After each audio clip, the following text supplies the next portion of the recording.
want to sit at one of these benches.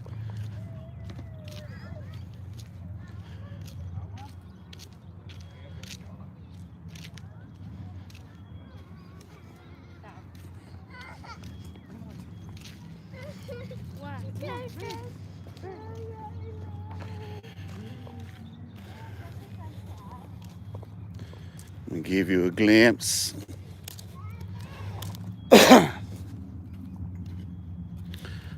So I've been busy writing. I was up to about 3 this morning writing. So I think I got nearly 30 chapters of one book out there already. But I'm going back and forth between projects. So like I'm posting chapter by chapter of the book, and then I'm posting then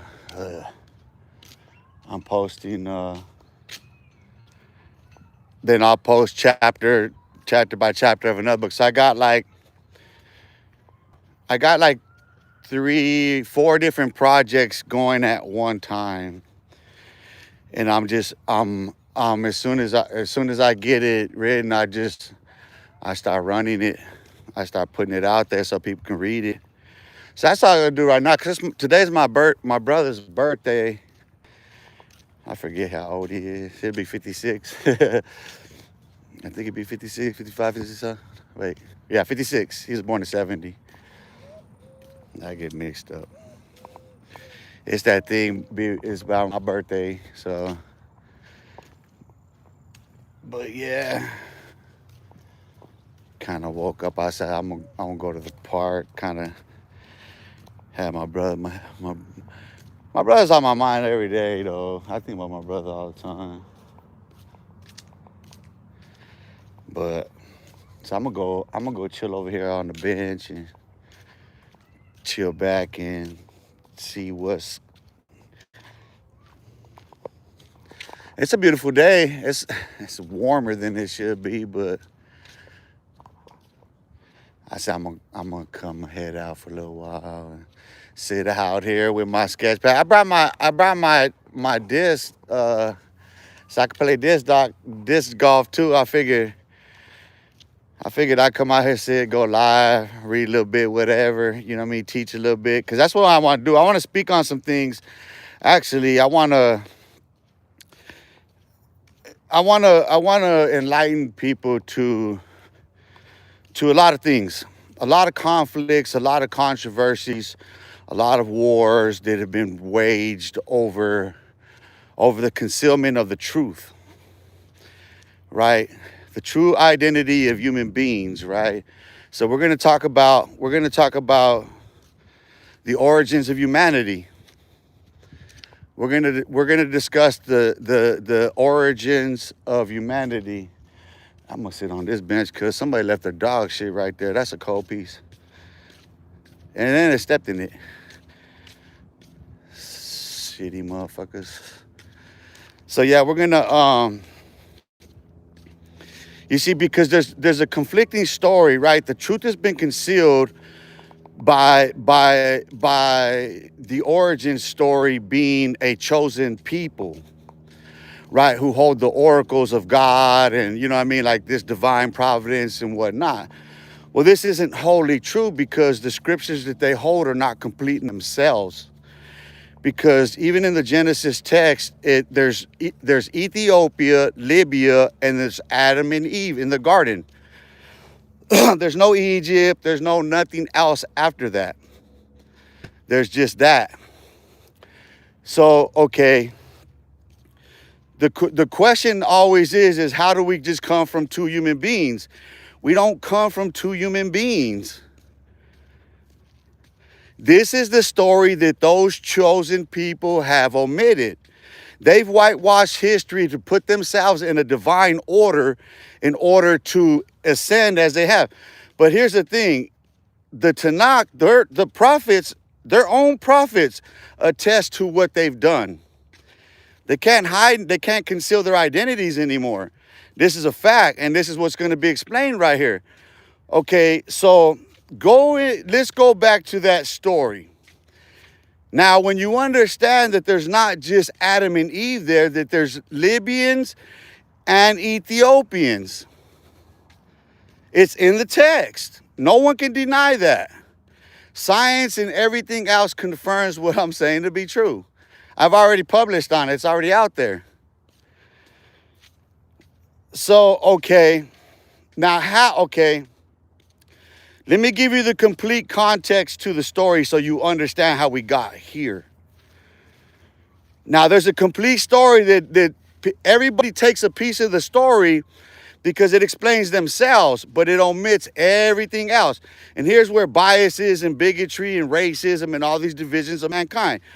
But we're going to go back before that, because what I already explained is that there's three distinct people, and genetics proves this. Genetics just so happens to be developed in Germany by German Jews who obviously had the oracles at the time.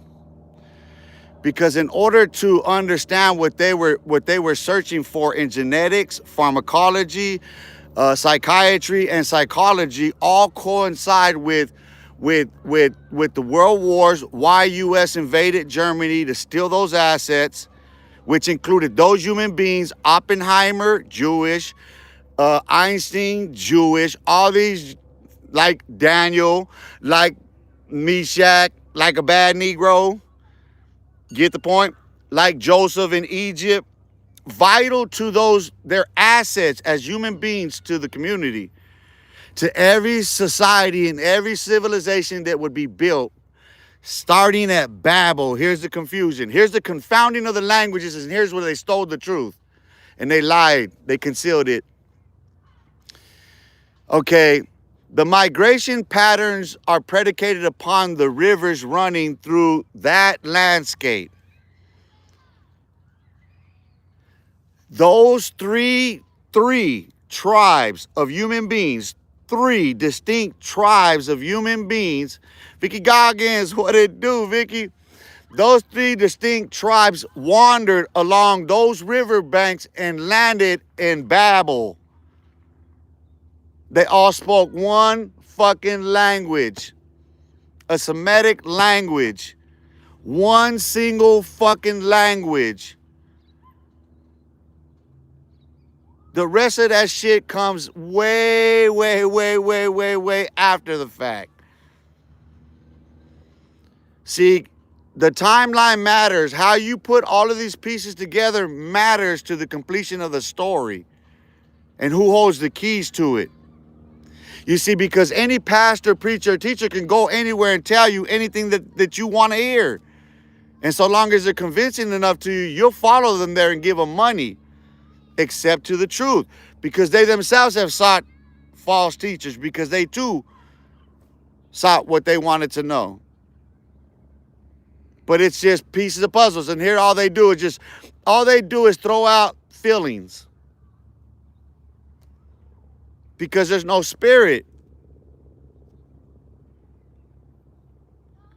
So human nature predicates the fact that they would have taken a course along rivers banks. Now science also notes that all rivers run course with the gravitational force of the earth, orbit around the sun and moon. This is the design of all rivers that run into every larger body of water and pull into the ocean. Human beings are most inclined to follow those streams because of the natural order. Harvest predicates that. Remember that. Harvest. Those cycles matter more than the color of your fucking skin, than what you have on it. Harvest. Why? Because you don't eat. So if they're wandering for long periods of time, generation after generation, they're considering every harvest cycle. Springtime, the most mature, fertile any human being will ever be. Science confirms this shit. So hold up.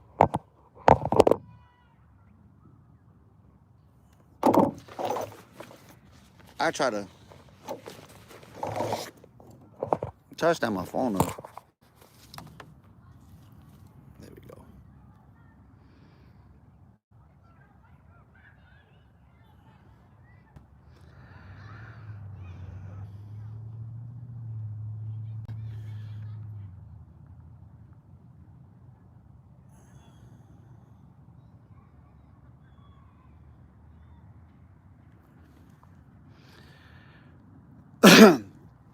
The 33rd parallel, the geography of empire from Hermon to Phoenix, an academic essay. Abstract.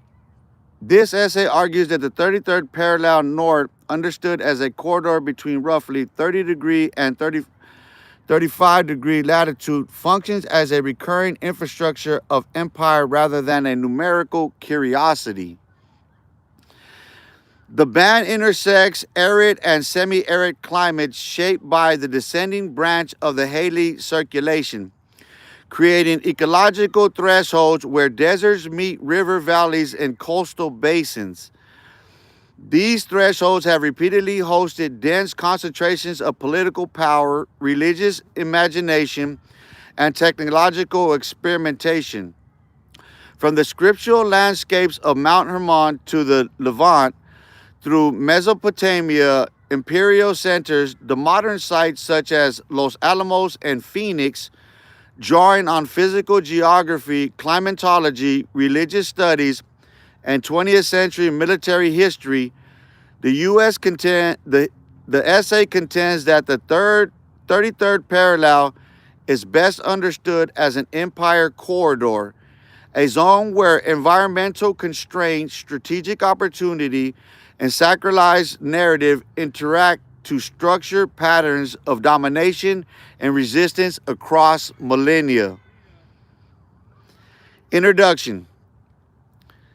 Lines of latitude are, in principle, neutral abstractions, geometric conventions used to locate points on a rotating spheroid. Yet historical development is not evenly spread across these bands. Certain latitudes recur as sites of dense urbanization, imperial projection, and symbolic investment. The 33rd parallel north, here treated as a corridor encompassing approximately 30-degree to 35-degree north, passes through the deserts of the American Southwest, the Maghreb, the Levant, the Tigris-Euphrates Basin, the Iranian Plateau, and the margins of Central and East Asia. Along these belt lie ancient and modern centers of authority, including the region of Mount Hermon in the Levant, major Mesopotamian capitals such as Baghdad, and contemporary nodes such as Los Alamos and Phoenix. Rather than adopting conspiratorial or purely numerical framework, this essay proceeds from three premises. First, climate and physical geography constrain the possibilities of settlement, agriculture, mobility, and military logistics. Second, religious and mythic traditions encode long-term experiences with such landscape, often in the form of narratives about mountains, deserts, and rivers. Third, modern state and military institutions inherit both the material infrastructures and the symbolic grammars of these spaces, even when they explicitly reject pre-modern cosmologies. On this basis, the essay develops the concept of the 33rd parallel as an empire corridor, a latitudinal band where environmental and symbolic factors combine to channel recurrent patterns of power.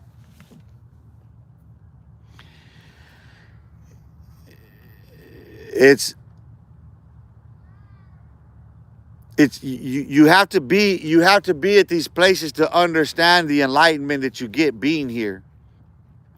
Now I've been in different places. Like I've been at okay, so I've been in the Midwest, which is this way to me.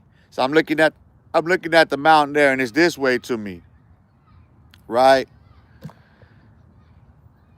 And I'm here, and I'm like Waco is clean. Central Texas is basically where I'm at on the line, more or less offset. We're basically central. It's all central. Come to think of it, it's on the same line. So okay, when you're looking at where I'm sitting at and what I'm looking at, it's different when you're looking at the sky. You know what I mean? And I'm always stargazing. I'm always looking. I'm always seeing falling stars. I'm not the person that's stuck like this. I have an oracular view of things. I have a just all around me view. Watch. This image best describes, and I probably have to read this one to you too.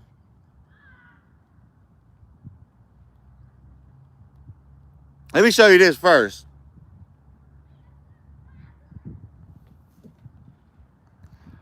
So okay, and here's where, because this is about MK Ultra, but I'm not gonna get into that. Trip out on this shit.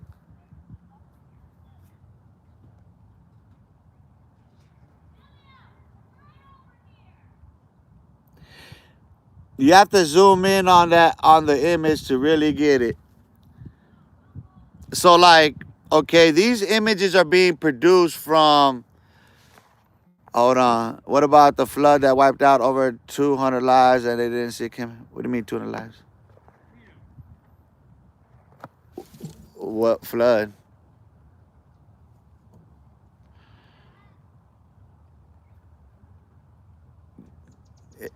No, you see, a flood that wiped out 200 lives. What flood wiped out in Texas? What about it?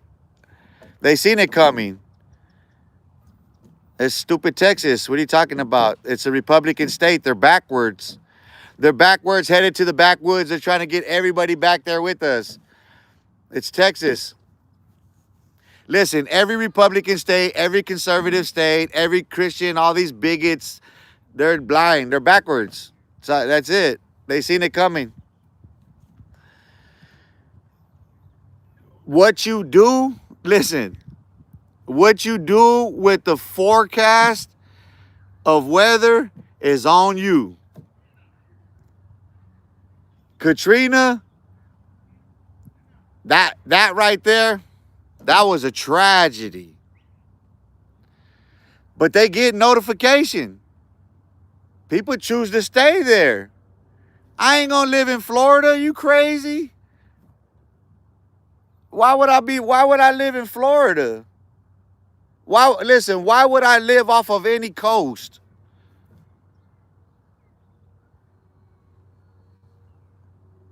See, you get too much of that air pressure off of the surface, off of the ocean, that salt, that salination in the air, you ain't understanding. I understand the effects of all this shit. I study it, I know. But you're right there in Florida, you're gonna get swept away, dude. Don't cry to me because you can't get out of there. Dude, listen, the storm's brewing way over there. You sitting there tiptoeing. You've been through it so often that you just neglect your own goddamn self until it's there. Oh my God. Fuck you live there for?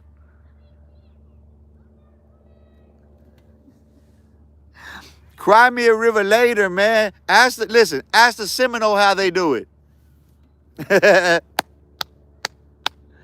Ask the Seminole people how they do it. You got to ask the indigenous people. You got to ask the tribal people. That's what you got to do. You have to ask the indigenous people, the people that are at one with Mother Earth, with nature. That's who you got to talk to. You know, listen. Look, These scientists poking prod to figure things out. Think about psychiatry. Think about genetic. Listen, think about genetics, pharmacology, psychiatry, and psychology. These things were developed in Germany. They used human beings to experiment on all this stuff. Do you understand that they have to have a human being at every stage of development? So they're testing women. Oh, she's pregnant. They start experimenting with them. And there's a no holds bar. There's no rules or nothing. They do whatever they want. They want to chop them up. They're chopping them up. They are sewing them back together, seeing if that they can get them to pump, and like, you're not understanding what they were doing science-wise in Germany, and why the U.S. military seized those assets. And when they seized those assets, what they developed with OSS and CIA via the MK Ultra studies. And FBI is a different beast in itself. You have to understand something. The FBI is different.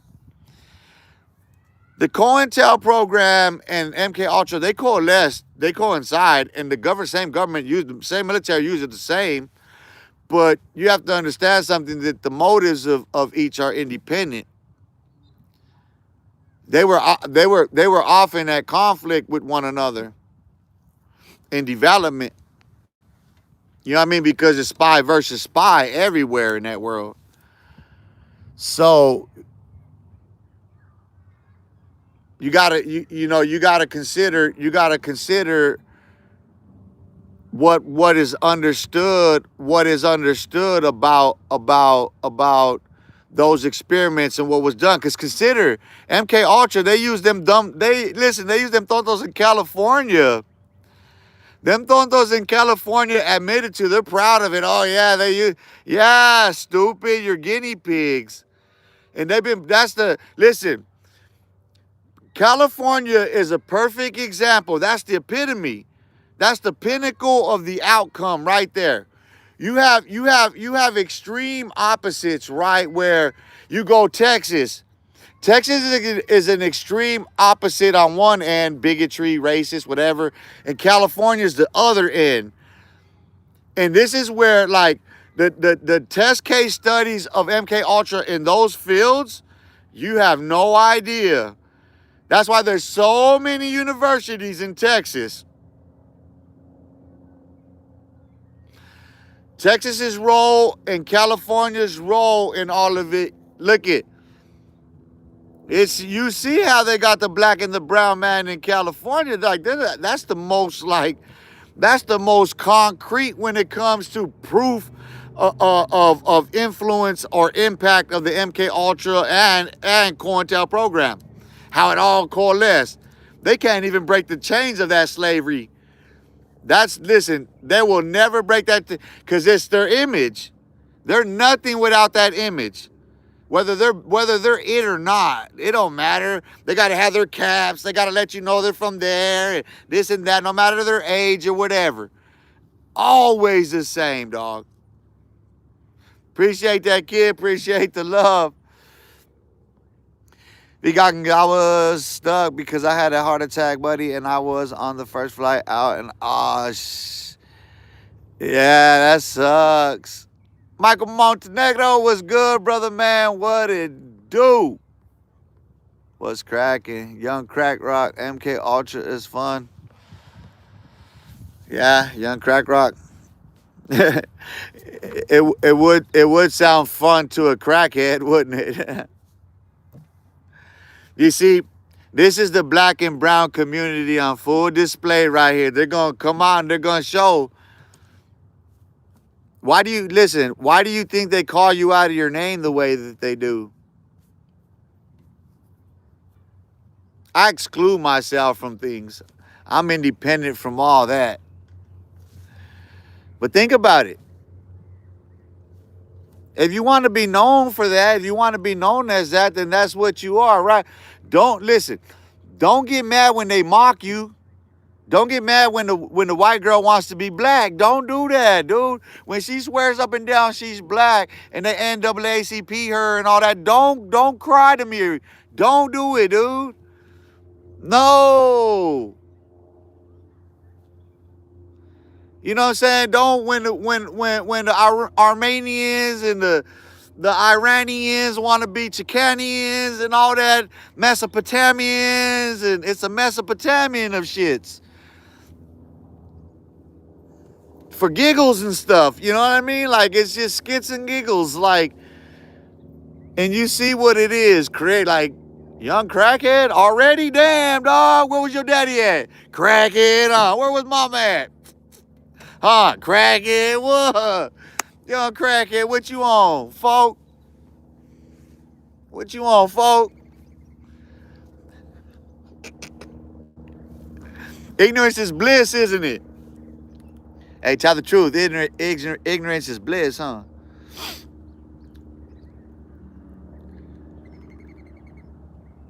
See, hey, listen, I can't even, look, bro, I can't, how am I going to get into something like that with some of these people, dude? A branded architecture of human, a branded architecture of human experience, applying 0 to 165 to 330 hertz framework to genetics, pharmacology, psychiatry, psychology, and MK Ultra. Oh, I got the receipts.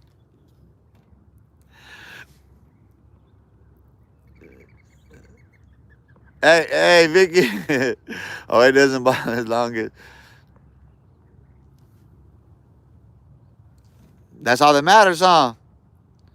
Tell me when will I see you smile? I'm going to try to get to.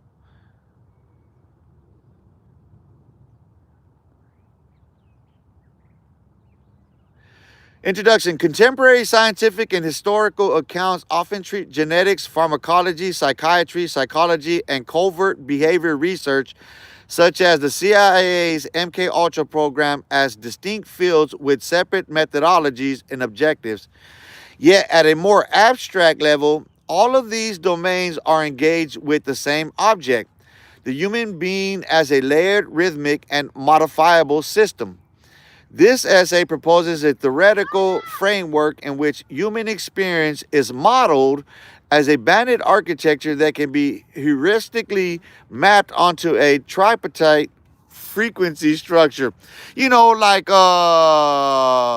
these things, and make you put on a black face, and they give you a little bit of this to do you song and dance. You know what I mean? But they just bring it in a bag, though, so it looks better. So they don't just make it rain on you. They're not putting you in the penthouse, leasing you the car, and giving you a little credit line to go do you up. Nah, they do a little different now. Keep songing and dancing it while they keep living where? Keep living how? Do you understand how those people live? You want everybody to understand how you live, but do you understand how those people live? Why you can't recognize them in this world, but they can recognize every ghetto motherfucker in the world?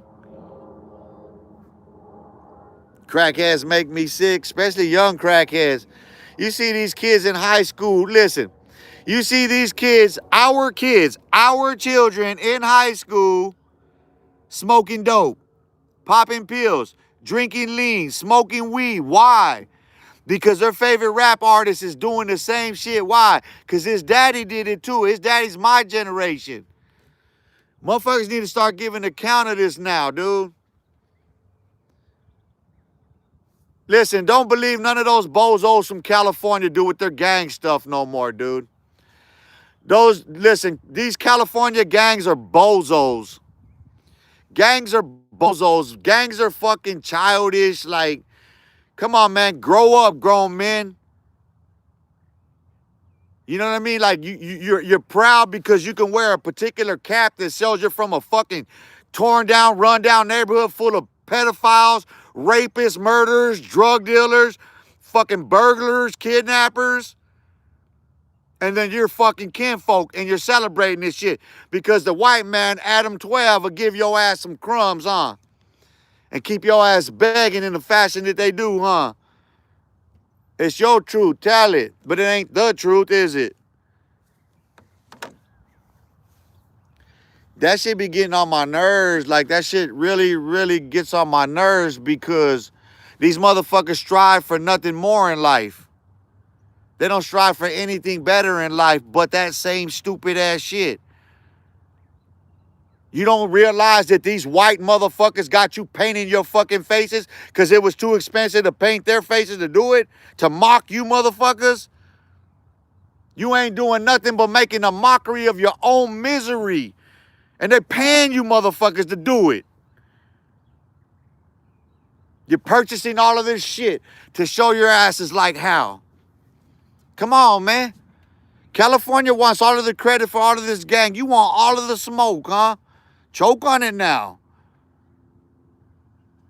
This is what you guys pride yourself on, huh? The gang culture. Let's start with in every gang, there's pedophiles, there's rapists, there's murderers, there's kidnappers, there's drug dealers, there's burglars, there's purse snatchers. You want to go on down the line? So while you're taking pride in yourselves on these platforms, shining yourself up in fake diamonds, let's tell the truth about where you come from, fools. Because your father was a dope fiend first and your mother was too. And you can't seem to figure it out for yourself, can you?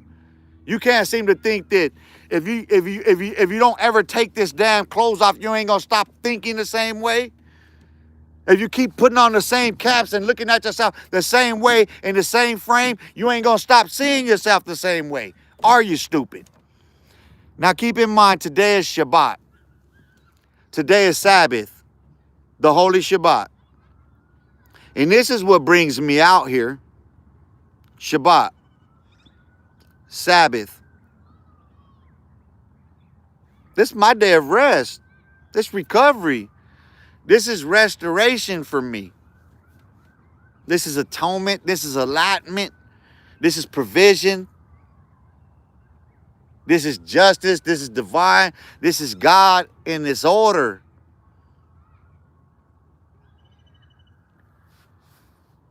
But what are these dudes doing? Think about it. You're gonna go to your closet. You're gonna pick something out. You're gonna put it on. You're gonna dress fresh to death to impress who? And you're gonna repeat the cycle. Why? Right? On a loop, right? Just looped out of your mind, huh? So when you put on your clothes and you stand in front of your full-length mirror to check yourself before you get in the camera or before you go out in public, what is it that you tell yourself? What is it that you tell yourself? What is it that you tell yourself?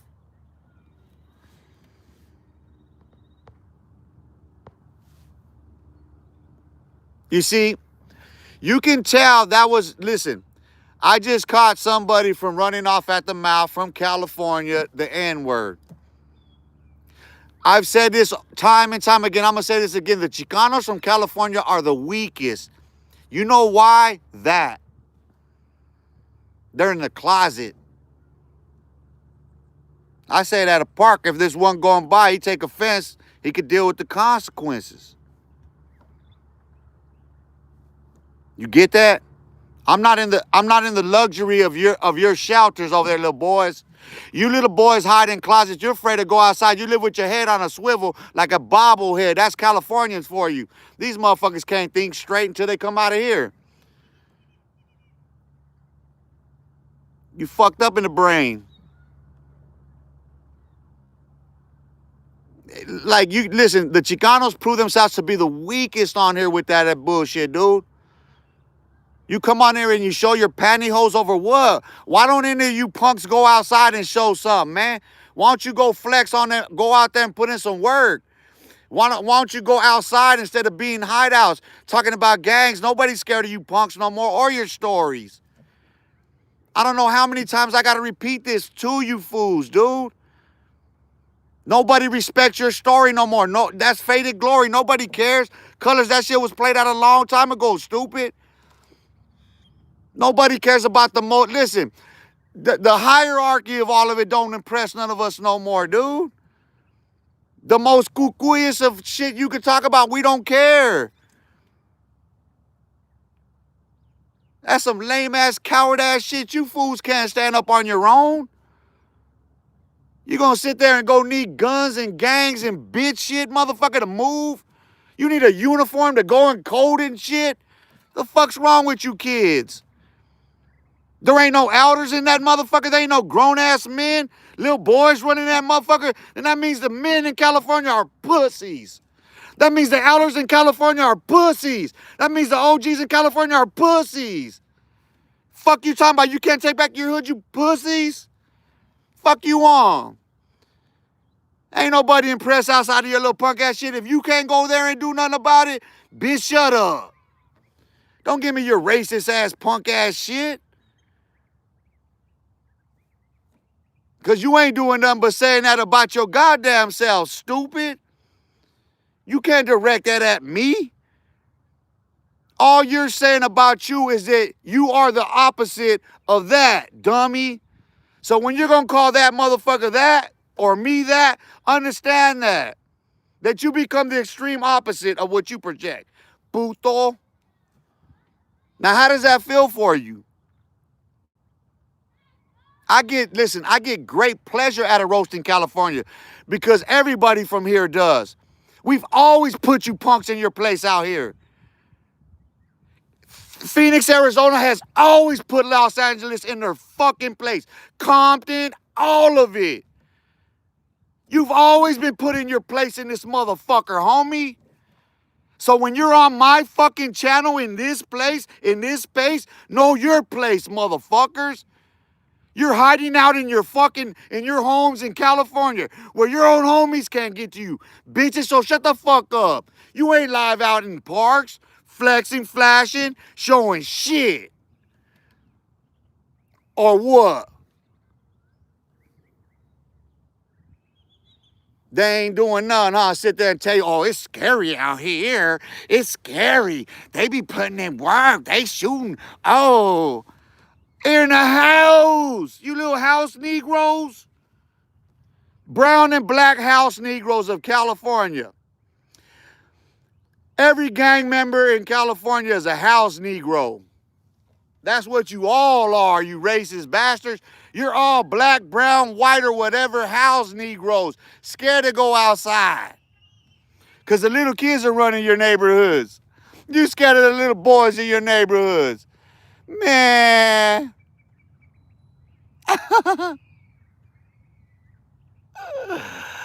Christian, bro, I'm convinced I should probably be wearing a helmet, so don't be hard on yourself.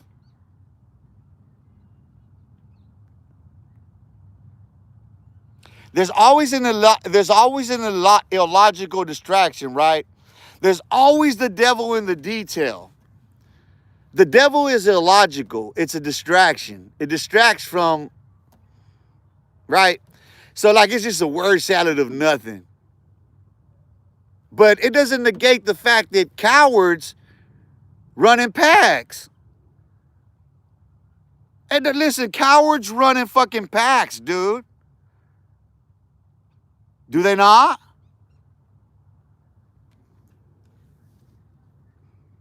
Shout out to the Crips, though.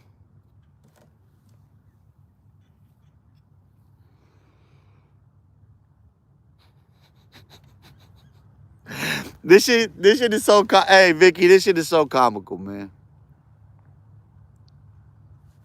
He ain't got no question. Vicky, he ain't got no question.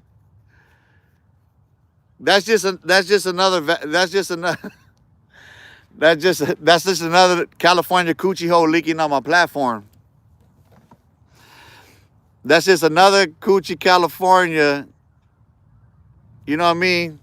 Creaming all over creaming all over this cock-a-doodle-doo. That's a California coochie creaming on.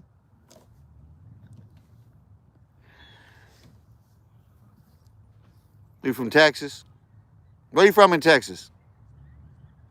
Hey, y'all just as fucked up too. I ain't gonna lie. Christian, where you from in Texas? I'll be there soon.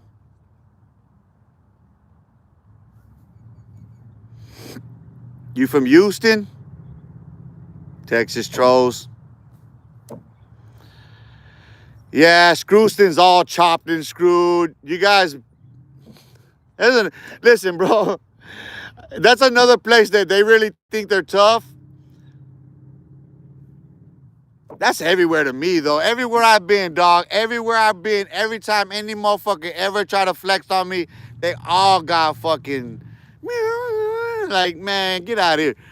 I don't care you kill somebody, motherfucker. You ain't gonna do it right now, so shut up. That's how, like, yeah. I mean, it's just, you've been to one project, you've been to all of them. If you can survive one project, you can survive them all, dog. Every project kid knows that. That's what you fools that are not from the projects don't know, though. Because you can't make it everywhere like we can. Every project kid can make it anywhere.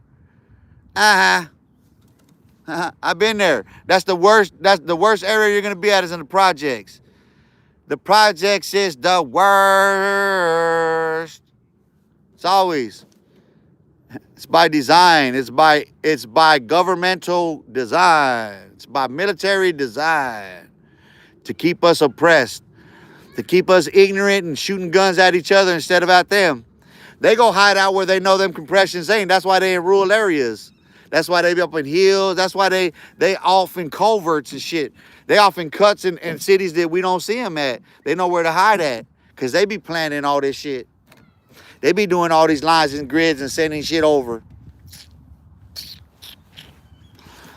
Like that.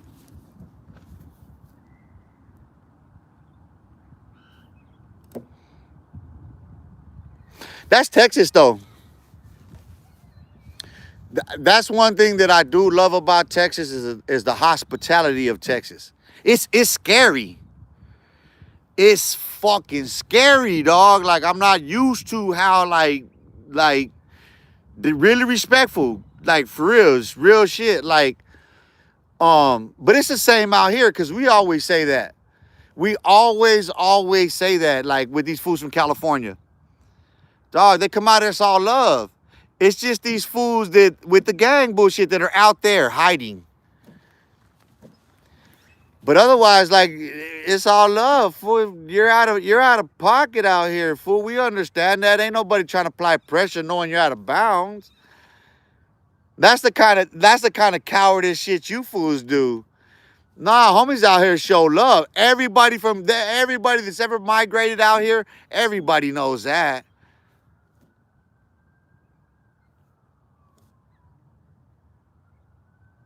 Yeah, absolutely agree. People are much better. There's scary shit, but that's how it is, I think. LA will be scary.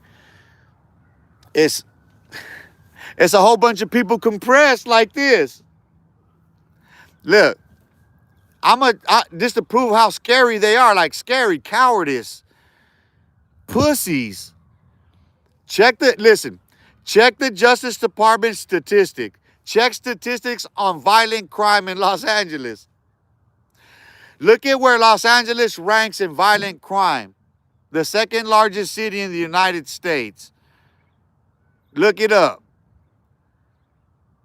So for these fools to be on there flexing like it's really that hot, it's not. It's hot on no jumper. They listen. It's hot on social media, huh? They got story after story, but it's not happening on the streets. It's not really happening like that out there. It's not. So they like these fools be putting on their little caps and gowns and shit. Like, it just shows how scary these fools are to even come out here and do that. If you can't go outside, dog, and you can't like okay, there's those that do, like Coach Zoe. I watched him. He was, you know what I mean? Like, and this particularly, listen. Tell me why the Chicanos don't go outside in California, dog, on YouTube. Shout out to the brothers though from Cali. Yeah, I gotta make some. I gotta be partial in these judgments here because, you know what I mean, when it comes to YouTube and content creation and shit like that, because we're all elders, We're all OGs. We're all old motherfuckers, dude. We should know better. But like, I go outside. I'm outside all the time. I don't like business. I don't even like doing content like that no more, dude. You know what I mean? I really don't. If I had like if I had the whole setup to where I could edit and everything the way I want, then the whole layout. Then, but until then, I keep it gutter. I'll go out and grind and get my. These fools, look at them. You could see. You look at the black content creators out there in California. They not scared to go outside. But all the Chicanos, why?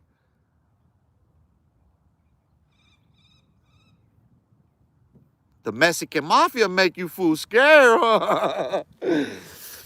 They make you scared, huh? That's what it is. You gotta wait for them calls, and there's so much confusion. You don't know who's calling what and what the shot is. I get it. I know.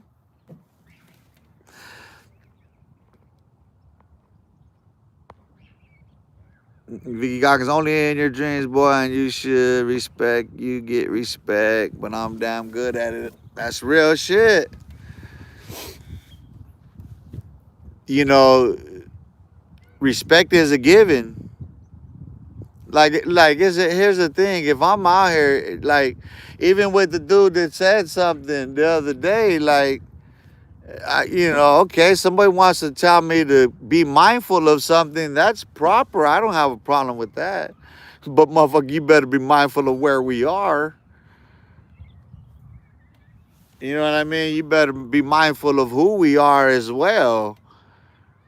You know what I mean? Because this fool sitting there with me on camera, obviously he's sizing me up, thinking something. I don't know. I make no judgment about what he thought about me. I know one thing, that there was no just cause to interrupt me when I'm teaching on the Torah in the moment. You know what I mean? Like, I'm in rabbinical teachings at the moment, and this man is gonna interrupt me walking down the street on a live stream. That just seemed hella inappropriate, doesn't it? It makes one want to wonder, like, why did you interrupt me, sir? Like, why did you put me on camera all of a sudden? Why did you single me out and take pictures of me, sir? Why? What is this? What's this all about, sir?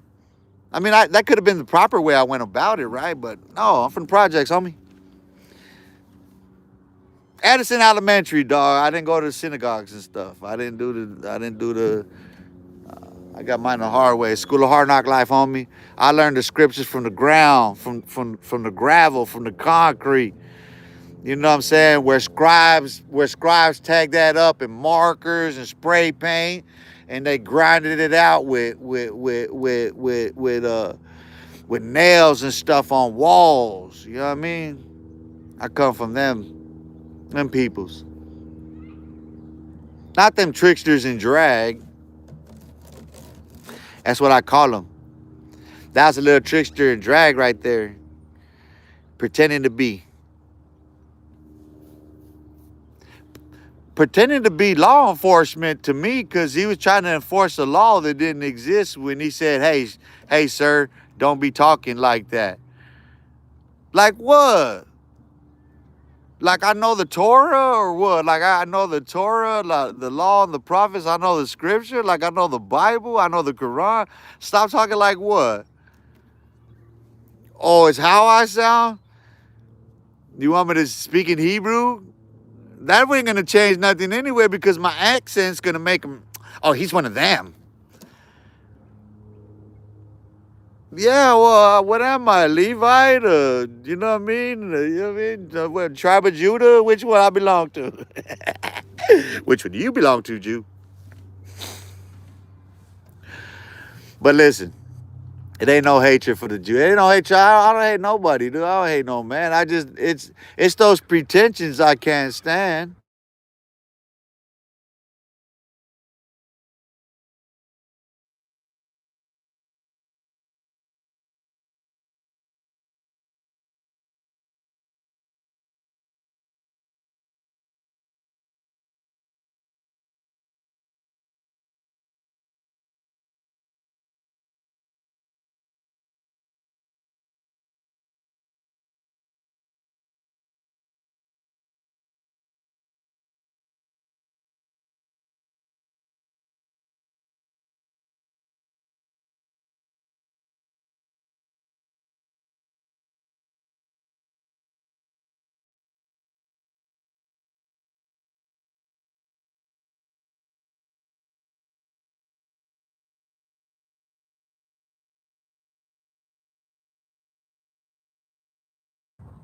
Oh, my bad. Can you hear me? I had it muted. Can you hear me? My bad. Hear me?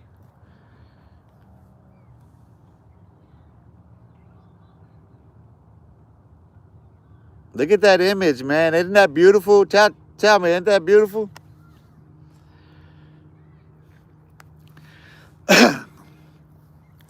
Chapter X, Oracular Vision, a multi-dimensional lens on the human condition.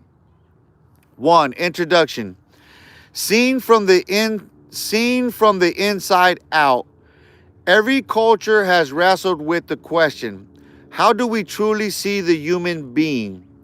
Not just as a body, not just as a mind, not just as a soul, but as an integrated living pattern moving through light, shadow, ocular vision. Ocular vision or Oracular vision is the name we give to a specific kind of sight, a disciplined interior to cosmic way of perceiving humanity through the full stack of the self, heart, mind, body, soul, and spirit, while recognizing the human being not as an isolated human, but as one half of a dyad paired with a counterpart. This manuscript formalizes oracular vision as a conceptual framework, a way of organizing reality, a perceptual faculty, a way of seeing reality, and a diagnostic method, a way of reading patterns in individuals and societies. It does so by integrating a multidimensional anthropology, human as layered being, a moral cyclical model, ascent to light, descent to darkness, a geometric temporal frame, 33rd degree from Zenith 1, Shabbat 1, and a hydrological metaphor, rivers seeking eternal life. Oracular vision, therefore, is not just mystical language. It is a structured, repeatable way of reading human lives and cultures. Defining oracular vision, formal definition, restated and embedded. Oracular vision refers to a multidimensional perceptual faculty by which the observer apprehends the total condition of humanity through the integrated interior domains of the self. It begins with the singular human subject and extends to the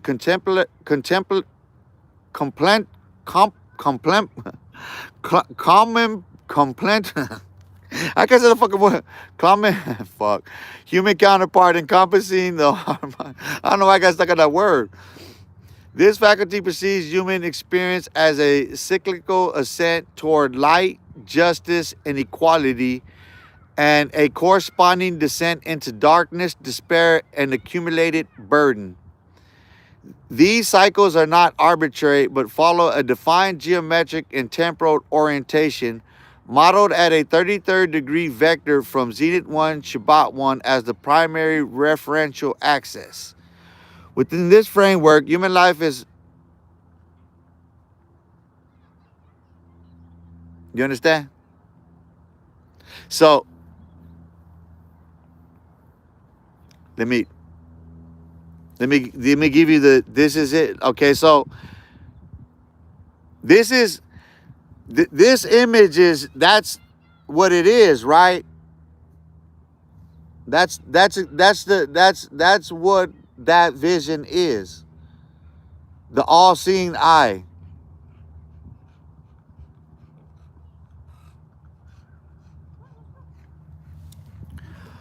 Oracular view is an all-seeing eye. It's what it is. This best illustrates what it is. Look at all the details.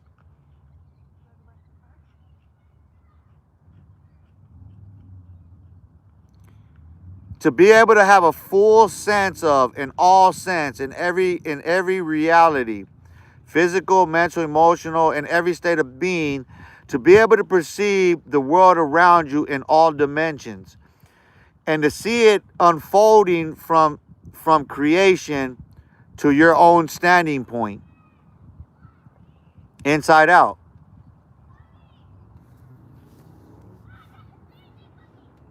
You understand it?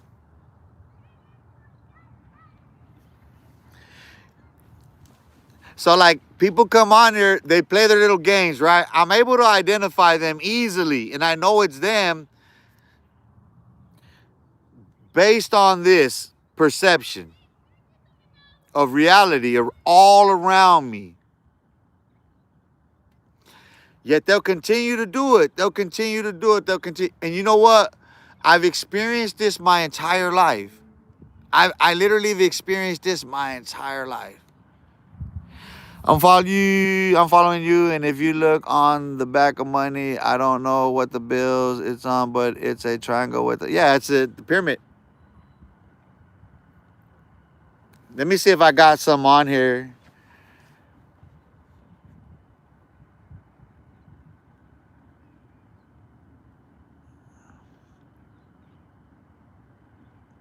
Okay, so it's all geometric. You have to understand geometry is always at play in all this.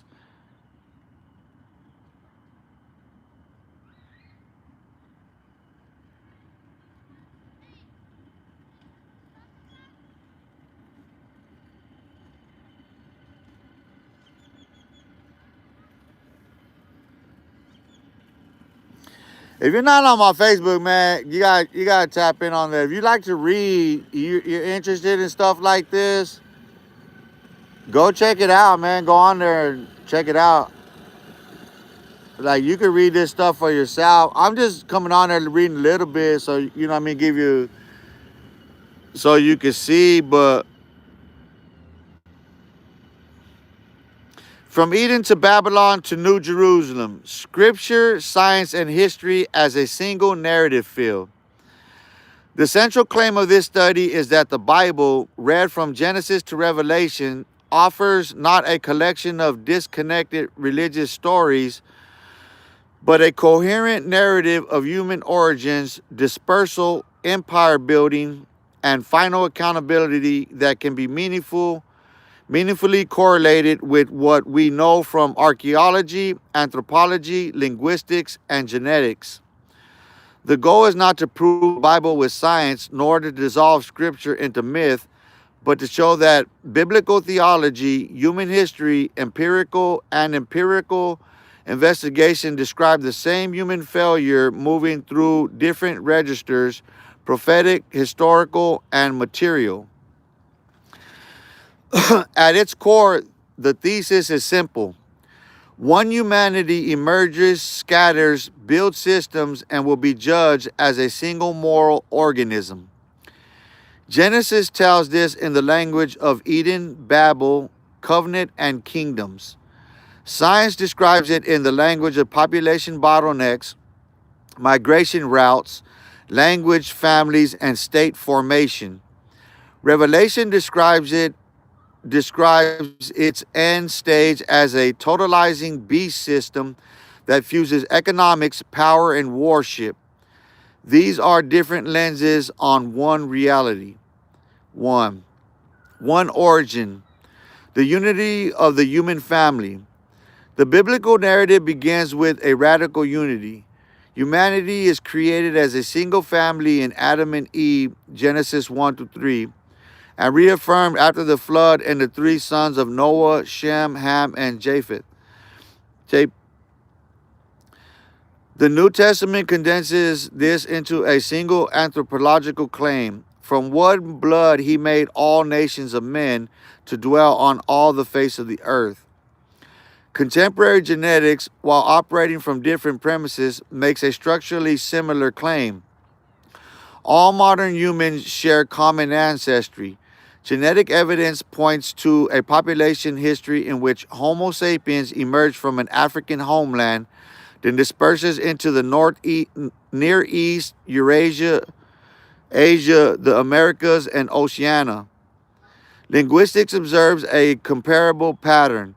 The the world's languages cluster into families that suggest branching from earlier sources rather than multi unrelated origins. Our thesis takes this convergence seriously. The biblical one humanity is not an embarrassment to be explained away.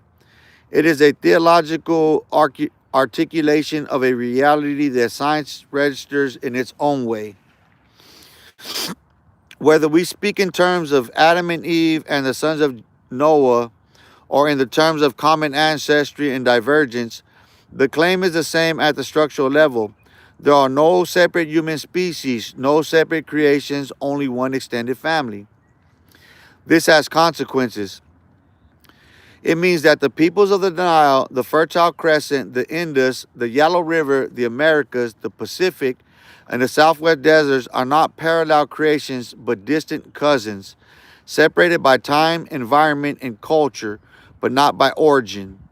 It means that indigenous peoples west of the Mississippi and Semitic tribes around the Euphrates, Kushites along the Nile, and steppe peoples north of the Black Sea are all participants in the same unfolding story. 2. From garden to city, Eden, Babel, and the dispersal of peoples. The early chapters of Genesis are not interested in giving a technical account of paleontologic substance strategies. They are interested in the moral and spiritual meaning of human development. But they do so in a way that lines up strikingly with broad patterns recognized by archaeology and anthropology. The movement is clear: garden, Eden, intimate dependence on God's presence and provision.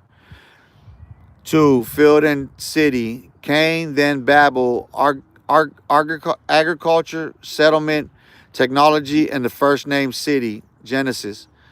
Globalization of violence, the earth was filled with violence. Dispersal, Babel, one language and one project fractured into many languages and nations. It's logical. I'm thinking about that as I'm reading that. It's logical that when they were okay, the blood. I mean, that would have been an interesting thing because, like, consider the construction of Babel or the Tower of Babel, right? And they're just murderous.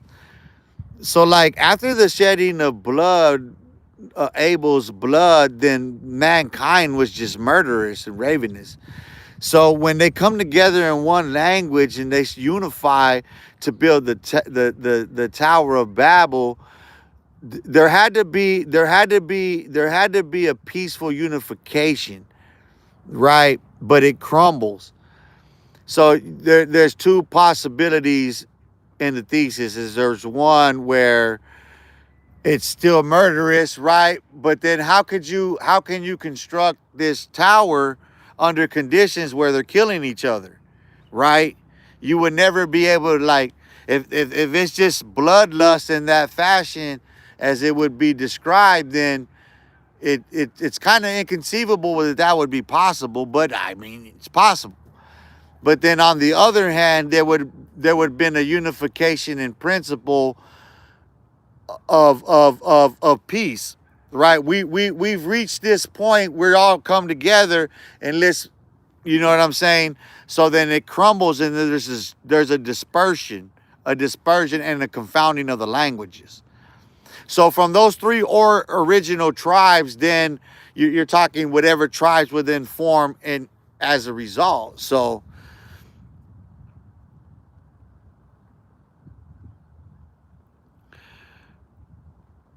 let me see, where was I at? 39, 38, whatever. People who smoke weed deserve life in prison plus.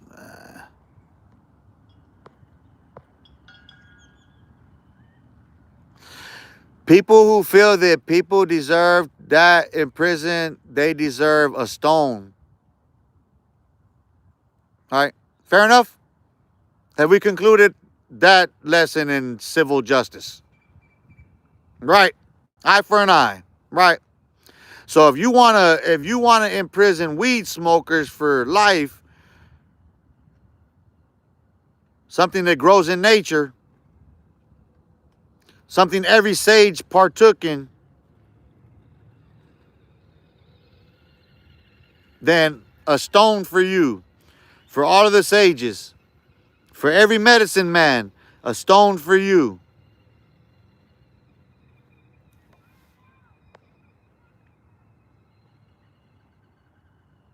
In humane society, I'm embarrassed to be Jewish. You shouldn't be. You shouldn't be ashamed to be Jewish. No man should be proud. Proud to be what? A servant of who? At the end of the day, and you die and leave what to who? And you got to be judged for what? So what say we of any man on earth? So what say we to the Jew first? Does the Jew keep the Torah? Does the Jew remember the word of the prophets? Right? To every Jew first. Does every Jew keep Torah? It's Shabbat. Shabbat Shalom to my Jewish brothers and sisters first. Welcome. Los Olivos Park. Shabbat. Shabbat Shalom. What said the Torah to the Jew first? What said the prophets concerning the sprinkling of the blood and the Day of Atonement?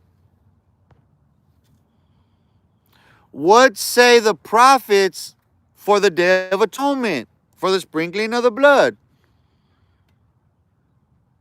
The rabbis should be embarrassed, but not the Jews per se. None of the 12 tribes should be ashamed, but the rabbis should all be ashamed. They lie. They deny the truth. In Spanish, no hay Yom Kippur. In English, there's no Yom Kippur. Which means there's no blood sacrifice. Since God required that over Abel, the firstborn of man. Did you forget that part of the story? That Abel was the firstborn of Adam, and his twin brother murdered him, and it was murderous until a point.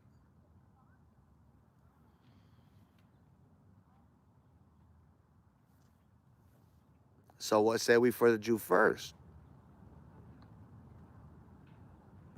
David Thompson, everyone is our brothers and sisters, even the Russians. Amen.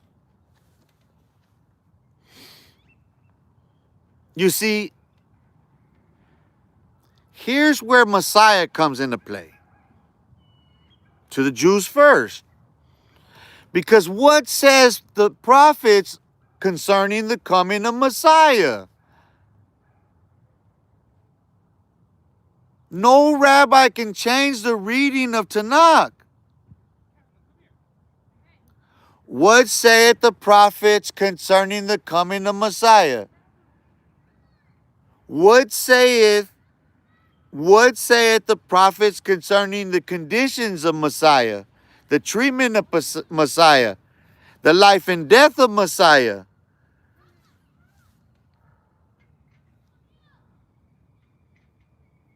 Is the house of Israel going to repeat the same mistake as with Yeshua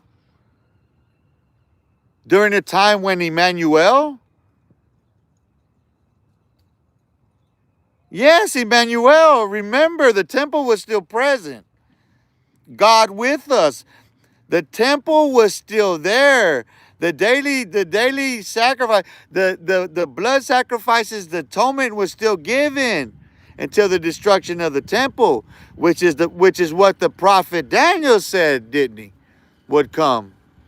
Which the prophet Yeshua then reiterated, right? Did not the Jewish prophet Yeshua say that not one stone will stand upon the temple? That was Yeshua, right? Did not that Jewish man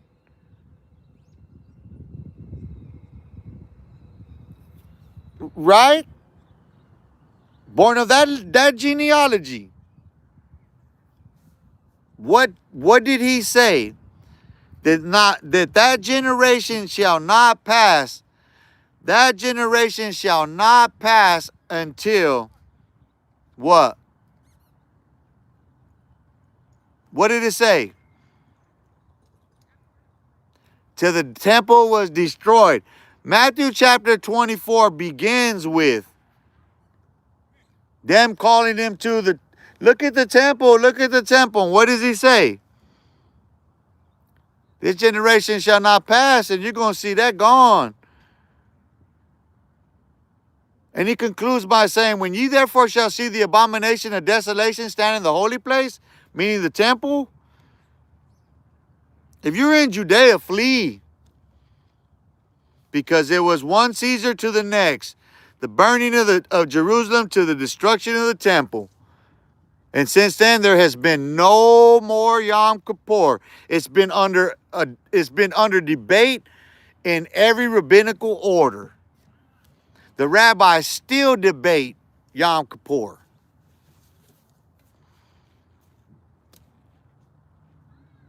So, if the prophets say that the coming of Messiah is predicated upon these prophecies being fulfilled,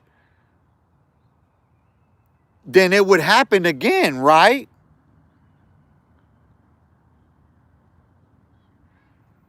But see, we've long since passed that time. So what they've been trying to figure out now is, when is a star in the sky? When will this star arise on the 33rd parallel? When and where will it arise on the 33rd parallel? In the age of Aquarius, to explain this to the rabbis.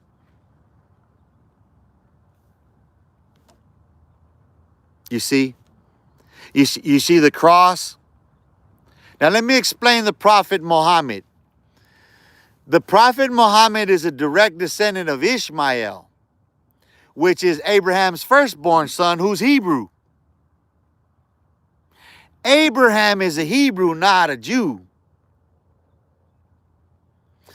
The Jews become Jews in captivity. You understand that? The Jews are Hebrews until the captivity, and they be called Jews, those 12 tribes.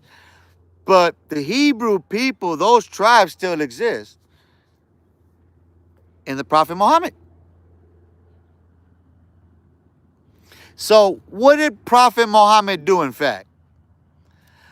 The Prophet Muhammad, and this is why in Islam they believe him to be, well, this is their scribes. This is after the fact. This is their sages. This is after the fact. That he was the prophet Elijah. No, he was not. The message of the prophet Elijah is clear in the book of Malachi. It's crystal clear. So it could not have been someone who's dead still today. Couldn't be. But what the Prophet Muhammad did do was confirm. He affirmed that Christ had came. And it's important that that tribe of the Hebrew tribes actually confirms that. That he was born of a virgin and that he was crucified. He could never have attested to his ascension. He was not present to have witnessed it. That's why the apostles, as they are named, were present there then. There's a distinction in them. You see, Christians, which comes from the same order, dude, listen, it's all the same order that's just being spread on. The same delusions, the same deceptions, the same deceit spreading. Christianity just picked up the mantle. Don't you understand what's being explained in chapter 13 of Revelations? Listen, let's start with this. The prophet said, there's none righteous, no, not one.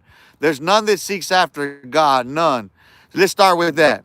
Now, what human being on earth is going to argue with the prophet? But we'll all turn and say, oh, I'm good with God. I'm good with God. I got Christ, I got Jehovah, I got whoever, whatever, however. We'll all say that. Yet within those same scriptures, it says that.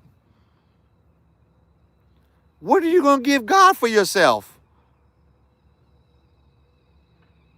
What can you give in exchange for another day on earth? Nothing. Nothing. All the wealth in the world cannot buy you another day. Nothing. Jesus is not God. No. Jesus is not God. Jesus is not God. That is a lie.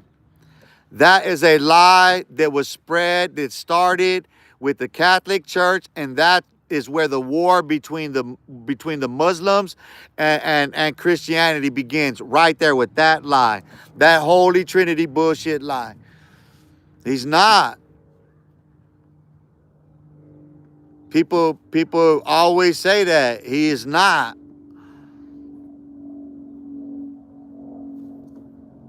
He's not God.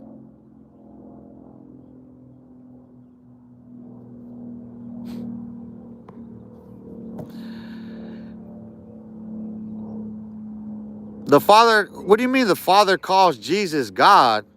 Get out of here.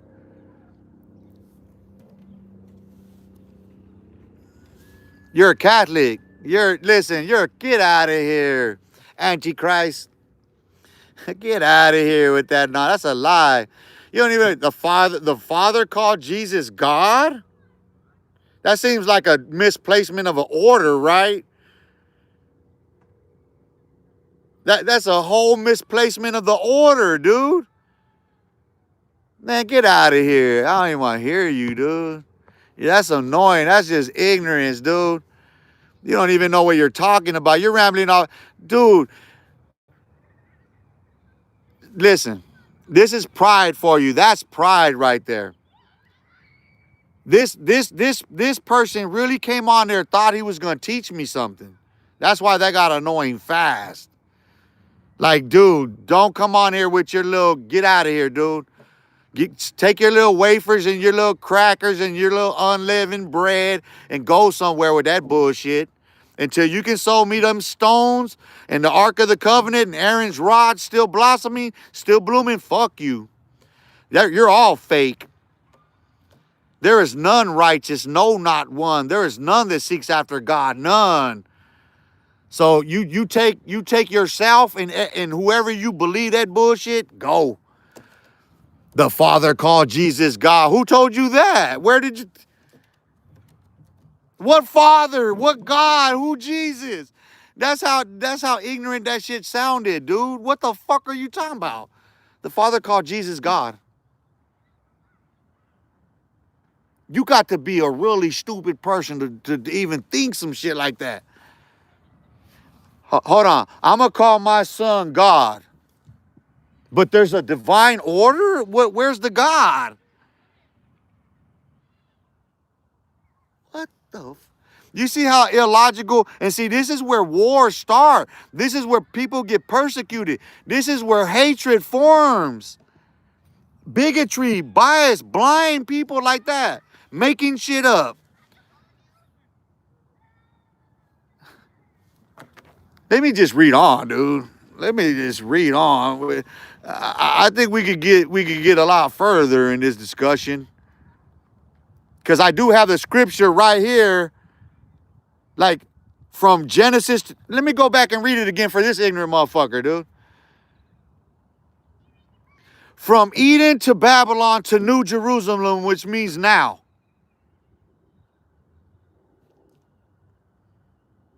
He went into one little verse out there and called a father said, son, God.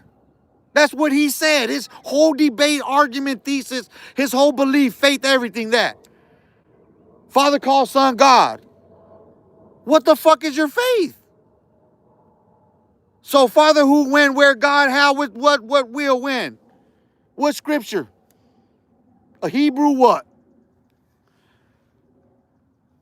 From Eden to Babylon to New Jerusalem. Scripture, science, and history as a single narrative field. Part of that don't you understand? You could not incorporate more into the details and trying to figure out how we got here than that. And you gonna sit here and come at me with some religious bullshit, some bigotry that was formed in some church somewhere, some man came, some claim, bullshit. From Constantine on down to every pastor, preacher, and teacher on earth today. What the fuck are you talking about? There ain't no none righteous, no, not one. There ain't no goddamn man standing nowhere on earth that got that in him. Come on here talking about Father God, Son. The fuck? Man, go eat. You need some crackers and some wine for that shit, man. Fuck.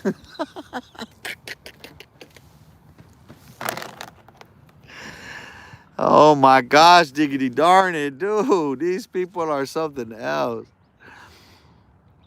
The central claim of this study is that the Bible read from Genesis. Never mind, dude. I appreciate everybody tapping in here today. I appreciate everybody sharing their Sabbath with me, your Saturday, whatever you want to call it. For me, this is the 7th day of the week, my day of rest. This is when God actually created Adam. It's on this day. So here's how I figure all of this out, right? So I start with my date of birth, the hour, date, and actual location of my birth. So I recalculate the Hebrew calendar based on certain data points, right?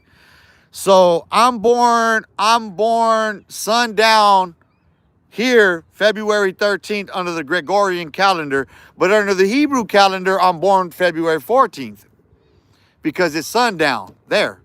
I mean, it's sundown here. So it's another day there. You see? Now, taking into account harvest,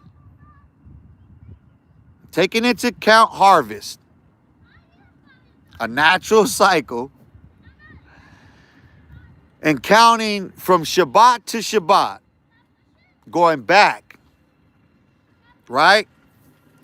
So now I'm creating an archaeological timeline going backwards from now to then, right? So what I'm doing is I'm stretching it, right? So that I can put all the pieces in place. Because it's compressed. You stretch it all out and you insert all data points, right? So once I got the Hebrew calendar, which is all the scripture, everything, it's the oracles. You have to understand that what we're reading was orally, it was passed on from me, like telling you right now, and you remembering it and passing it on for generation. You're talking thousands of years until it was scribed. And they had to sit there under those stars all night just talking under the bonfires, eating marshmallows and s'mores and stuff. Some hot cocos, you know. But, so, okay, when you overlay all history, right? Data points, right? So what you do is you take certain, okay, we're starting from Genesis to Revelation. So we're plugging in human history. Having articulated the most concrete Hebrew calendar you can develop, because it's based on now all of the sciences that are developed looking back. It took all of those sciences to get to this point. So now I use all of that sciences to look back at those sciences, to and through those sciences, to understand the development of all of it. Because it explains psychology, it explains culture, it explains every bit of humanity. It explains how we moved. right? So this strips all, listen, this removes all the blinders, because when you can see yourself like, okay, here's how I see myself. I see myself walking all the way back there in time by myself throughout the ages. So the real mystery in the history isn't in any of that, because listen, it's just been fought over throughout the ages because the oracles have been hidden by the powers that be over here in Washington, D.C. The president now don't have them. Look at who he's got. Look at who he's got at the Pentagon. They don't let him see shit, dog.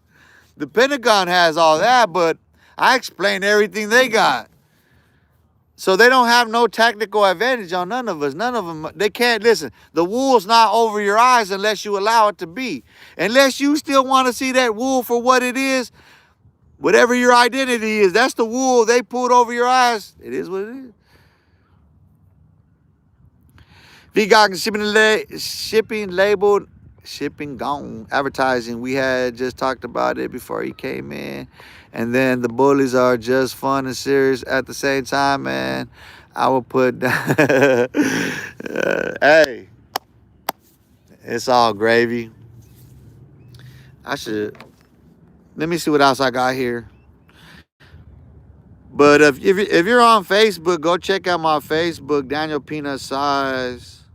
That's where all the literature is. Just you're not gonna find no profile, nothing like that. That's all I'm doing is posting literature. Like to maintain a certain activity on there. Like I got the picture that I showed you, but and then they're like, I dropped a verse on another one. So like I did this real.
Enough with the commercial break. Oh dang. I'm gonna turn this off though. I don't plan on reading no more. Let me see. I felt like sketching, but I'm not gonna do it on live. I think when I end this live here shortly, get my shit together.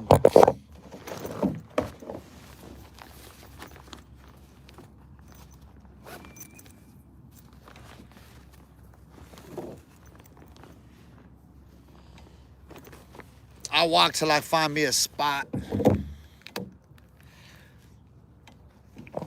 This is a like this park is like perfect for like just coming out here and sketching. I feel like because I like by that one image I was showing you, I've been inspired. Like there's some things that I see in my head I want to sketch out and play with and design. You know what I mean? Um, because like one of the things that I've been working on and I posted some stuff on is music related. So for any musicians, any aspiring musicians, whether you're singer, rapper, whatever, or producer, engineer, anybody that's in the music. Um, so what I did was is I actually fixed the hertz at at a balanced 330 from zero to 165 to 330 in range. You know, because that's the thing is for one thing, it keeps it under 10,000 at its max, regardless. You see what I'm saying? So in those increments, you could keep everything balanced. So even in inserting tritones, it doesn't create the dissonance. You know what I mean? In resonance. So like even if you want to convey like melancholy, like you want to express those type of emotions, you can do so without the dissonance, right? So there's a more pure resonance and radiance within. So when someone's listening to it and as it resonates within one's own self, there's it's more clear, right? um it's hard to explain. It's hard to explain the expression, but any artist would understand. Any musician, anybody's been in a studio, sound booth like that will understand. But like because like that and it doesn't matter, it does not matter, it cuts across all genres. It's science, so it doesn't matter, you know what I mean? And because like what I've already worked into it is the timing in lyrics, right? So what can be frustrating in it is sometimes, well, it's often in the overlaying. So anybody that's ever produced music, you have to do overlaying of instrumentals. So let me sit down so I can show you, because you're gonna start with your percussions, your kick, right? That's gonna give the. So you're starting on one, right? And then so your timing is on that boom, boom, boom, boom, boom, boom, boom, boom, boom. So what is the timing on your kick? You know what I'm saying? So you're running that and then you're overlaying instrumentals. So let's say your synth comes in with your hi-hat. You know what I mean? You're having you have to cut your treble, you know, in your bass. So how you cut them, that's what I did was at that perfect pitch angle, which is that 33rd degree angle. You know what I mean? It's a precise diamond cut. Um so right when you're overlaying, the timing of each has to be perfect, because like you have to know, like that's why I keep these on all the time. You have to understand those acoustics, but uh it's okay. So like this is ancient wisdom. Like this is stuff that the monks and people understood about chanting. Alms. Where do you think alms comes from when you're measuring currents? The resonance, right? So like, okay, when you add in other things, for instance, like repetitious prayer, like the apostle said, you know, don't do that. You know what I mean? Where you're repeating the same thing over and over, Father Mary, whatever shit they say. You know what I mean? That. because it's enchanting. It's sorcery. It's what you would call sorcery. Okay, like it has evil connotations because sorcery is applied in biblical terms as an evil genius, so to speak.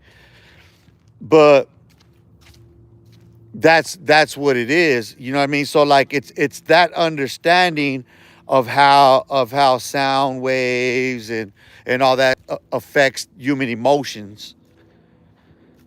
So like the church, well, Rome, actually, this all goes to Rome. It was all like it. You have to understand how it all coalesced, how it all is incorporated over time. Because like the assumption is that like, oh, the Catholic Church starts at this date. No, it don't. Oh, it starts with Constantine. True, and that's why you gotta state it like true, because it is to a certain extent. It's true, but it's not the whole truth. In truth, so I'll walk around up here on the grass. So I'm just really just kind of going around because I want to find me a spot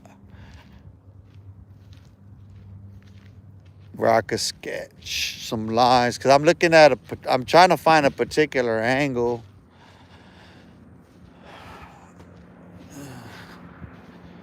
from these shades. So let me show you what I'm looking at. So I'm just like, you see the angles of everything. So I was trying to find, because just by drawing straight lines and running circles around them, you could basically draw anything. You do this, you can pretty much draw anything. I don't know, maybe.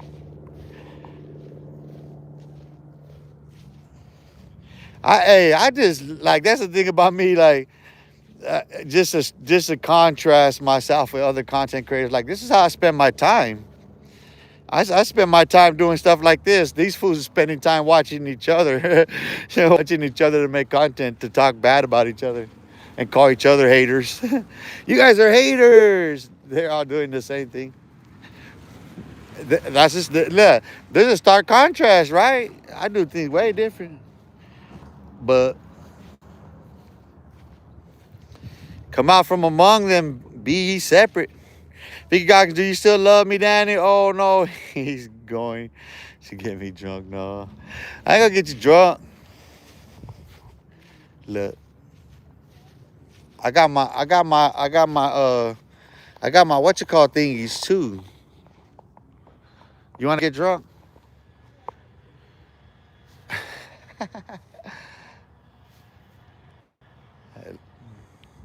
You see, I gotta do the calculations on it.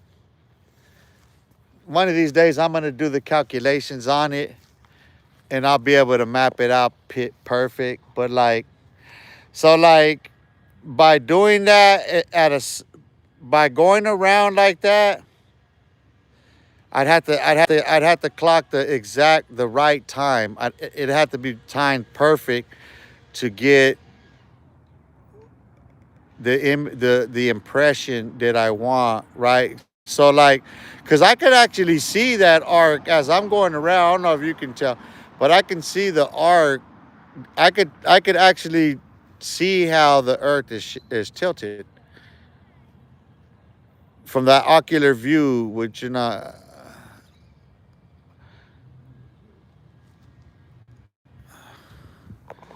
like the view spherical, oc, ocular, but it's you know what I mean, like it's all around. So my hypothesis is this. My hypothesis is this, right?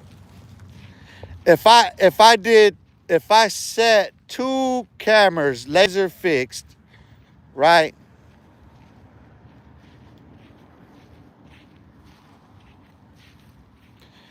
to follow the sun and the moon, you create the perfect clock. So So what you do is on point, right? You keep the camera on a post station so it always stays wherever the sun is. Now keep in mind that the earth is going to move. The sun's going to go. But camera has to stay floating. It has to be able to stay in that fixed position. While another one has to stay on the moon, right, in its orbit, because the moon's going to go around this way. We're going to go around this way. It's going to do an interesting cycle, a solstice cycle, a dance, an inversion that's going to cause. So like right now we're going into springtime, which is the most fertile time of the year for the soil, for Mother Earth, and for every woman of the earth, for reals. A baby born in Bull and Taurus is conceived in Aquarius. I'm saying. We hopeless romantics, Aquariuses are. I try to told you. But so yeah, by mapping those two constant, right, you can actually fix the exact numbers. They gonna steal all my science and shit. I'm already knowing, bro, like, I'm putting shit out there. I'm already knowing these motherfuckers is really much, motherfuckers are gonna be stealing my science and shit, my technologies and shit. I ain't gonna get paid for none of this shit. The reality, that's like, listen, God gives this to me freely. You know what I mean? Like, I don't pay for this, these insights, this wisdom, I don't pay for it. God gave it to me, my human experience. I share it with everybody. I learned this shit in prison, dude. Listen, while these fools are gloating about the prison stories, you know what I mean, getting all the clicks and everything for telling their prison stories, you know what I'm saying? And that's that's the whole shit show. I'm sitting there giving it lessons on literature and scripture and history and science, and you know what I mean? And I learned it over there being locked up. I learned all this being locked up. You know what I mean? Why would I want to waste my time now when I learned all this being locked up? Sitting there talking about being locked up. You should. Nah, you're not locked up, my little homie. Hey, your little homie's not locked up for that, huh? Tell the truth. Little homie's not locked. They're not locked up for that, huh? They've been on the YouTube yard for how long, dog?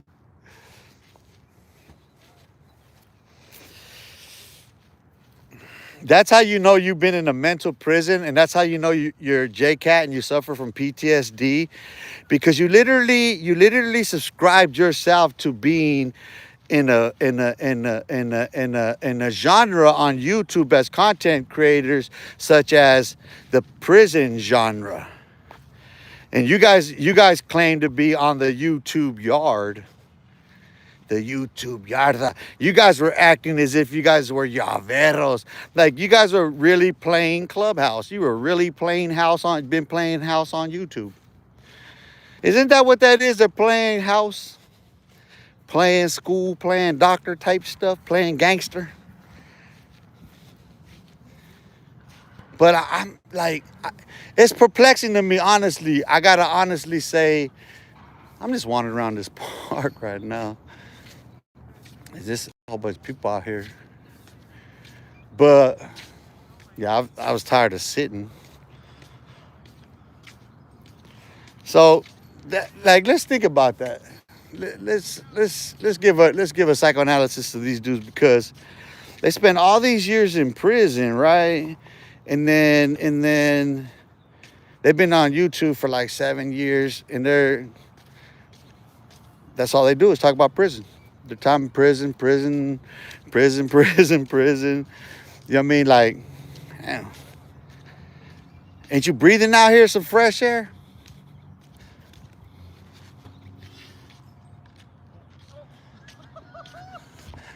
Oh no, I gotta say you could have. Hey, little buddy, he gonna get you on that one. I know he could do way better than that one, bro. That was ugly. You look like you didn't even want to throw it, to be honest with you.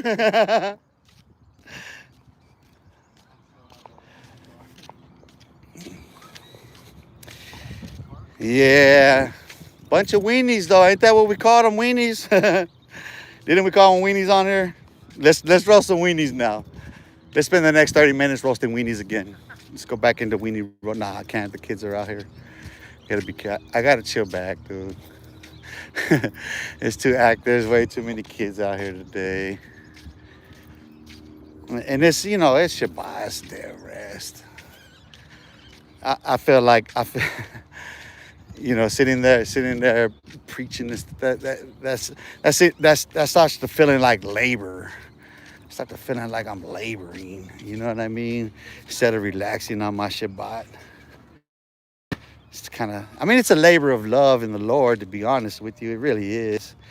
I see, this is the thing for me, is I'm thankful to God for having gotten me through those times.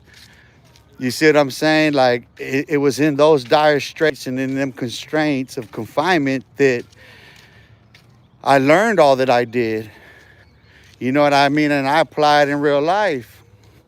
It's a stark contrast. You know what I mean? It's a stark contrast between entertainers like that who would put on caps and gowns to impress people for money.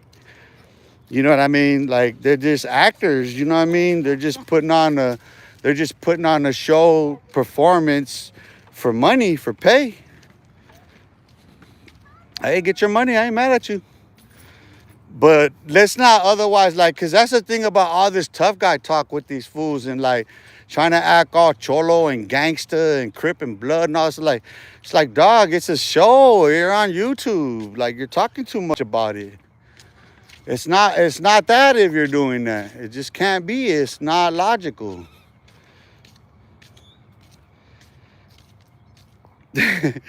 They scary, dog. Like, these dudes are scared as fuck, man. Like,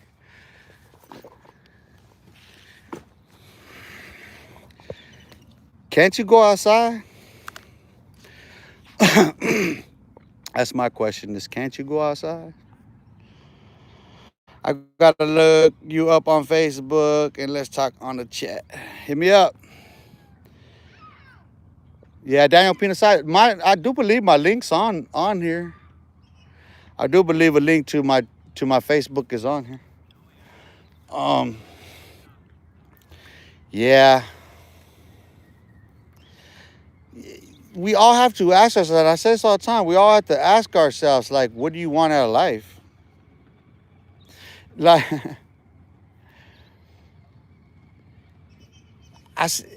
it's mind-blowing. It's mind-boggling to me, man. Like, that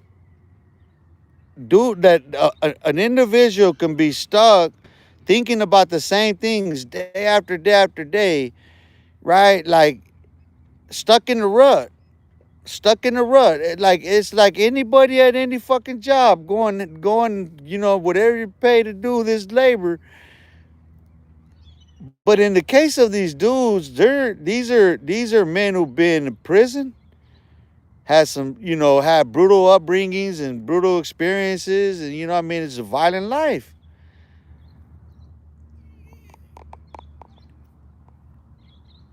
Some younger, some older, but relative in age, you know what I mean? Same generation. And it's like, I've been like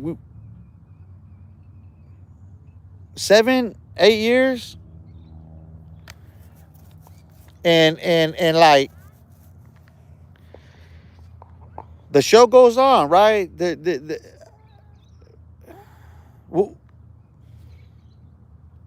Gangs, right? Like, spent all those years in prison, but it's just all about prison. Like, this is the reputation you want? Like it means something? It means that much? You've been to prison.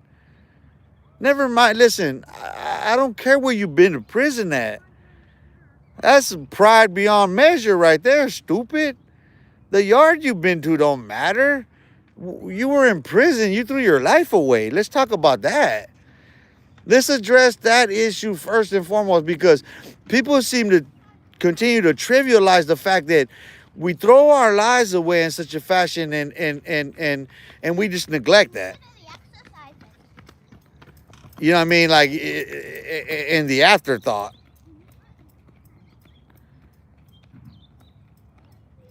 You know, so the exceptional pride and arrogance and ignorance comes in, and like, well, I was on this yard and I was on that yard and I didn't do this and I did that, and this display that we've witnessed for how long now? Everybody's told their stories, and like nobody, like I say it all the time, nobody's impressed no more, dude. Now, only kids are impressed with you. There is no adult that's impressed. And the impression that kids are getting is they're out there going, doing worse. Because if you ain't gonna go out there and hold their fucking hand, these neglected children that you didn't raise because you were in prison, you still trying to buy them love. Every parent makes the same mistake, fatal mistake in upbringing. I wanted it, I gave you everything I never had. First mistake, stupid. That was that bitch shit you cried over. It wasn't what you needed in life. It was them pampering ass pussy shit that you didn't need, motherfucker. And that's where we got to now, huh? These kids gotta have a phone. Oh, my kid, why does your kid have to have a phone? If your kid ain't working for it, for one thing. And if the kid is working for it and it's still underage, then why in the fuck don't you got all access to every last bit of it? Because it's still underage and under your consent and all this other shit. Legal authority. So you're talking at these kids, not to them, because you ain't out there, you scary little pussies. Don't go outside. You are not in your community addressing the problems with those people. If you are not out there talking to them in person, then you are doing no good. And you cowards are sitting there talking about how scary you are? No. Stop lying and telling us you're trying to tell us how scary it is there. No. You are convincing us how scary you are there. You afraid of listen, if your reputation was all that, then you should be able to go to the hood and speak to little homies, right? Pussies, why can't you? Pussies, right? Can't, huh? These little pussies from California cannot go out there. These little bitches sit on there and they want to convince you that their gang stars mean something. Look up the statistics on these punks now. Look up the statistics on these punks and what it looks like in Los Angeles. You tell me, is it really all that? Yeah, it's really all that on Adam 22's dick. Isn't it? I'm here to pop your little pussy pimples. That's real shit. You cowards can't go outside. Why are you telling scary stories? That's some pedophile shit around bonfires. Telling scary story. What you trying to do? Spook the kids into your tent or what? You little pedos are trying to scare kids into your tents or what? That's what ends up happening, right? They end up going to prison anyway. Why? Because you ain't there for your children, are you? Huh? You're afraid to go out there and talk to them, huh? They're somebody else's kids, not yours, huh? Then that ain't your community then, is it? So stop talking about it. Because you're not there, you ain't doing nothing, you're a coward. You're all cowards if you're not going out there and addressing the problem in person. I could say that because I do that. I'm out here. What about you pussies? Nothing, huh? Nothing, huh? They ain't got nothing. They can't go outside. All they could do is come on motherfucking YouTube and drop 2 tears in a bucket, huh? Ain't that right? All they could do is go and make a content and tell you how scary they are. It's scary out here. Shut up, man. You can't. You're scary. You can't even discipline your own children. You fools don't even have no control in your own community. So shut up. If you're not gonna go out there and demonstrate, dude, then stop, dude. We ain't nobody ain't trying to hear you no more. Stop talking about it. Been about it already. You fools can't even be about it. That's the irony. Sitting there stuck in the error of their ways, projecting at everybody else, and their own. Listen, dude, it's like you got kids underage. You got kids underage. You ain't paying child support, or maybe you are. You like listen. Let me ask this question. Everybody, ask yourself. If listen to all the content creators on there, if you have children underage, how much time do you spend with? Do you spend? Listen, with as much content as some of you fools put out there, you cannot be spending time with your children or your grandchildren with as much content as you fools put out there. Has anybody ever thought about that while you're sending them money, while you're even giving them views? Consider these grandfathers and fathers and how much time they're spending on YouTube, which means they're not there with those kids. So while they're telling you that they're doing this content to help them good, they're not out there in the community doing no good, though, are they? They'll sit there and they'll perpetuate the gang violence, and they'll talk about it over and over and over. They'll highlight it, and they'll give you all the pride and everything about it, the culture and everything, right? And they'll fight over it and war over it and kill each other over it. But what? What can they tell you about their own children and grandchildren? It's not possible for none of these dudes to have any meaningful relationship with their children or grandchildren with as much time as they spend on social media. That's just in creating content for YouTube to go up daily. Never mind that they stream on other platforms.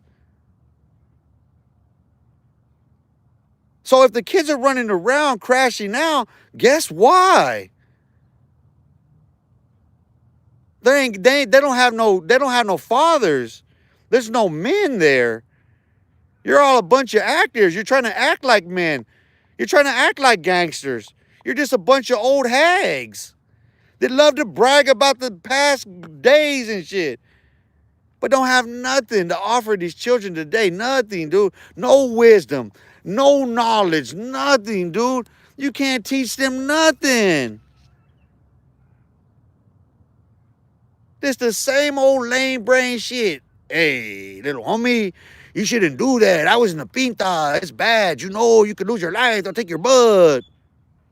Hey, let me tell you this one story. My homie, one time, we were in there, and he borrowed a cigarette, and he ended up getting it by Bubba, and there was nothing we could do, I said, because he borrowed the cigarette from Bubba, and he knew don't borrow cigarettes from Bubba, so he ended up washing chonies, homie. You know that? Nah. Scared straight. 5.0. Didn't work then, ain't gonna work now. They're just perpetuating the cycle because they keep talking about it. They're not offering nothing in exchange. Trap Lord Ross is the worst of them because Trap Lord Ross makes celebrities of gang-related serial killers. Trap Lord Ross has made a commodity of Chicago drill. So now all these little kids, generation after generation, they want to crash out so they can make the Trap Lord stories. The Trap Lord Ross Chronicles. Think about it. These kids are crashing out in Chicago over Reddit.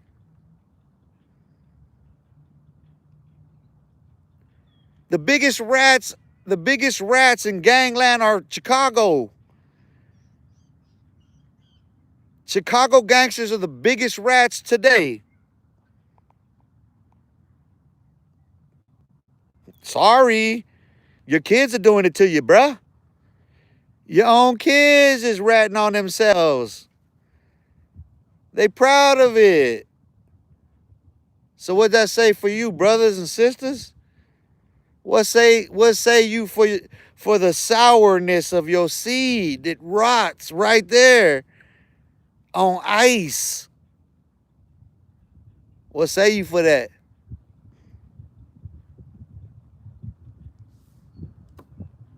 You know? Vicky Goggins, and he wants to get back together with his ex-wife, and so he's popped off at mama's a couple times, and I finally. So, oh, your brother just got out.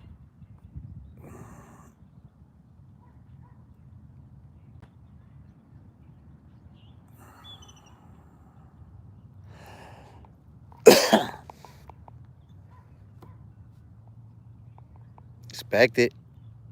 It's trauma.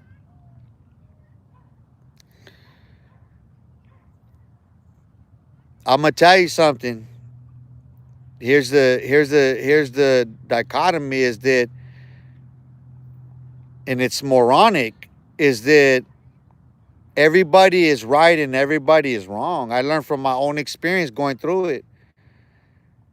I learned from my own experience that I had to conclude that I know everybody's right, yet everybody's wrong. But the question then becomes, like I ask everyone, what is it that you want out of life? You see what I'm saying? Like, what is it that any human being wants out of life? I look at I look at my abilities. I look at the gifts that God gave me, the talents, what I'm naturally able to do, what comes naturally, instinctively. You know what I mean? And I apply myself in that fashion and I excel. I always have. So for me, that's what I do now. The click is in the not the click. The question is in living and what it costs to live. Which is relative to speculation. People don't understand that the cost of living is relative to speculation. The land holdings first, and then all other principles apply. So then there's a governing body. Like I always say, for me, I can just wander the river. I can hunt and gather on my own. I don't need no one. You know what I mean?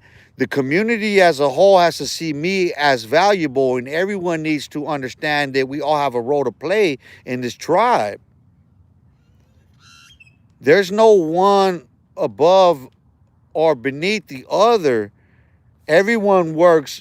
Everyone works side by side. Everyone works in coordination with one another, in alignment, not in a hierarchy. And this is where, like, even in my own family structure, where my oldest brother had this fucking Karenish entitlement, fucking firstborn bullshit attitude his whole life.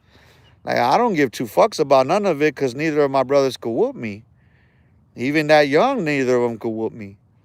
So, you know what I mean? Like, all this pretension and shit, it comes to a point where, for me, it's a question of, yeah, know your place. Because otherwise, I don't need, like, you can die in the dark for all I care.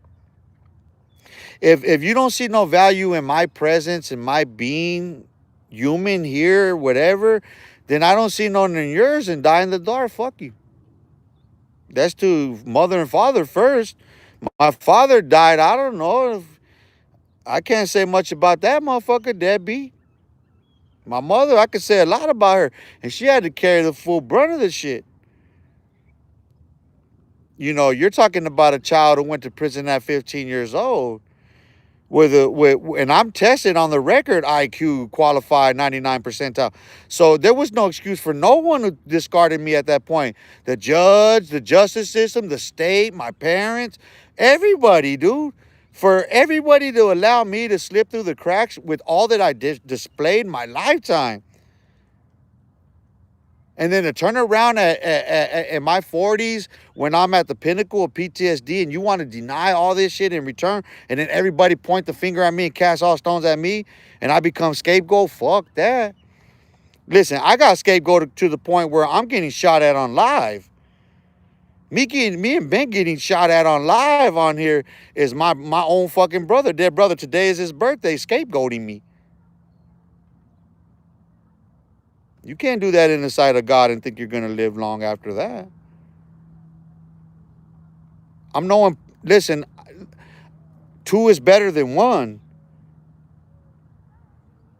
You see what I'm saying? Like I can wander on myself all the time, but I'm gonna wonder after somebody after that. Like lately, I'll probably pull up on her in a minute. Uh, my homegirl Nicole, Nini Nono, she because she's man down with her car and shit. We had to go to the auto body shop and she had to go take some money and stuff to get them working on her car and shit, get it back on the road and shit. And so like it's refreshing for me to have that company. It's like I was explaining to her. It's about the companionship.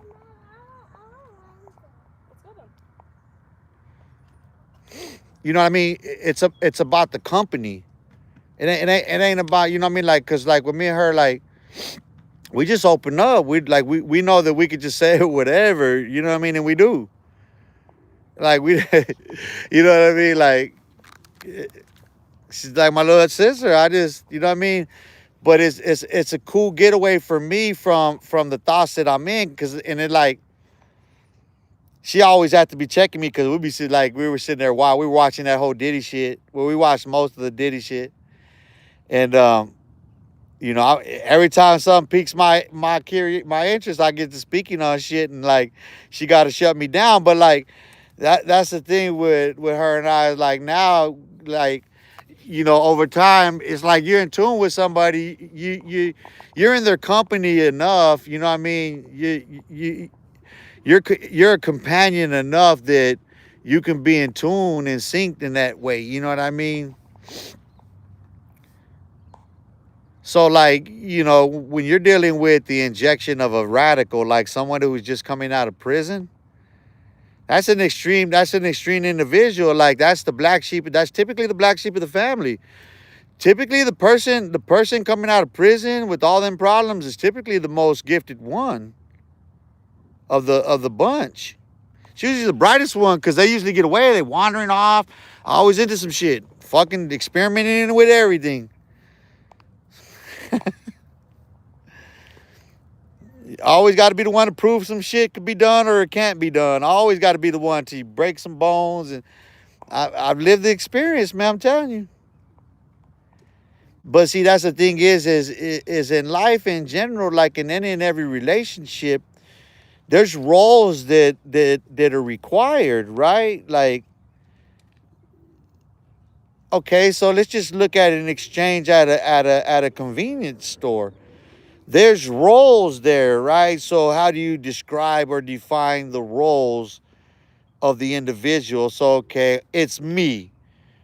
Now I define myself as a 50-year-old, see, man, male, you know what I mean, fucking walking into the QT, and I can give you a description of what I see she to be based on reference by all structural definition.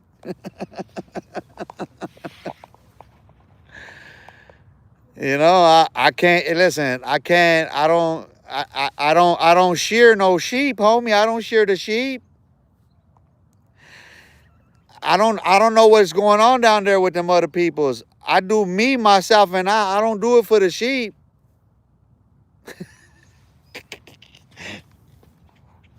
That's creep.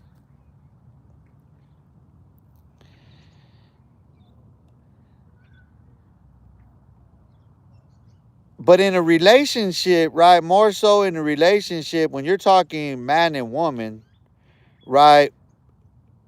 Or boy and girl, and then you start with siblings, right? Because, okay, here's a fact.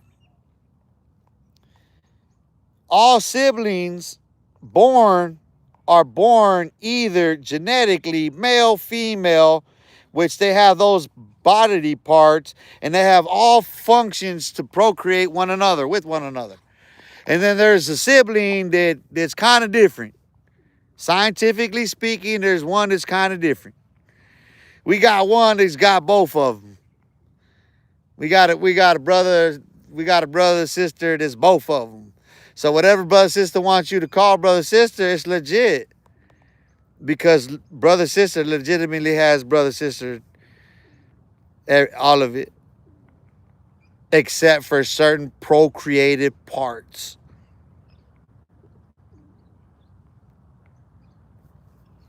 That's where the distinction comes in with their character, why they tend to lean a certain way after a certain age. It's inherent. So, that being said, what happened? Listen, when brother, sister, and the other grow up, what they do after, you know what I mean? They start feeling a type of way and start funneling for ourselves, feeling down where things are and how, ooh, you know how we all do.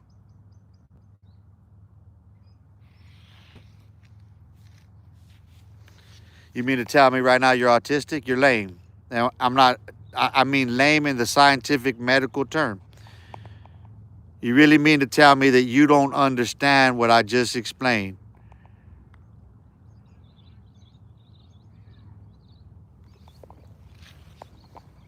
So biases and bigotry come because, see, if we're honest with ourselves about this taboo right here, unless you were forced, unless you were raped as a child, we experience it ourselves, for ourselves, by ourselves. Or am I really that unique in this world? Am I?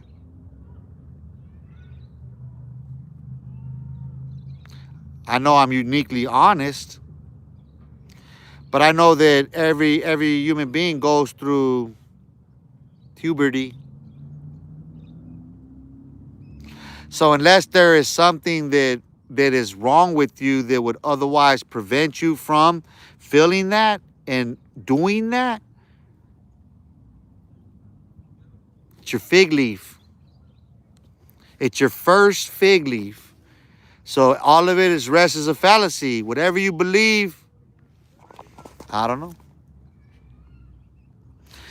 Aaron N. Intersex exists.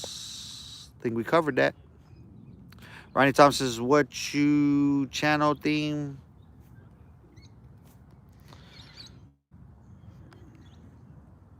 Right now, me.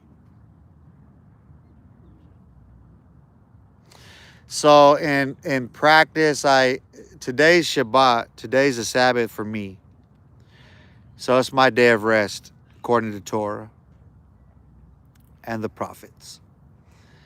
So typically Sunday through Friday, I would come out here, Zenith noon hour here, Mountain Standard Time, and I would exercise.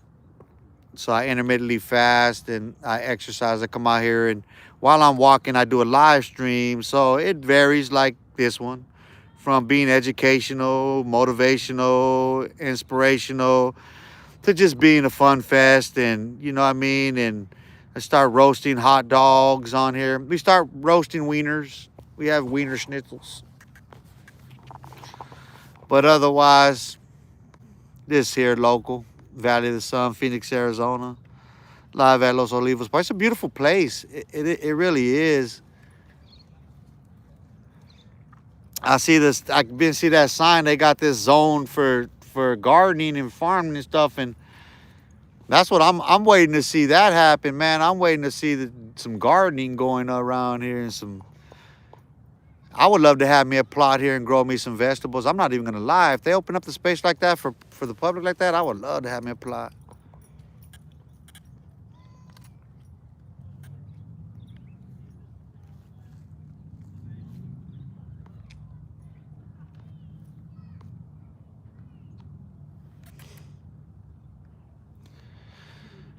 Oh man, I'm exhausted. I've been on there long enough. I'm gonna end this, bro.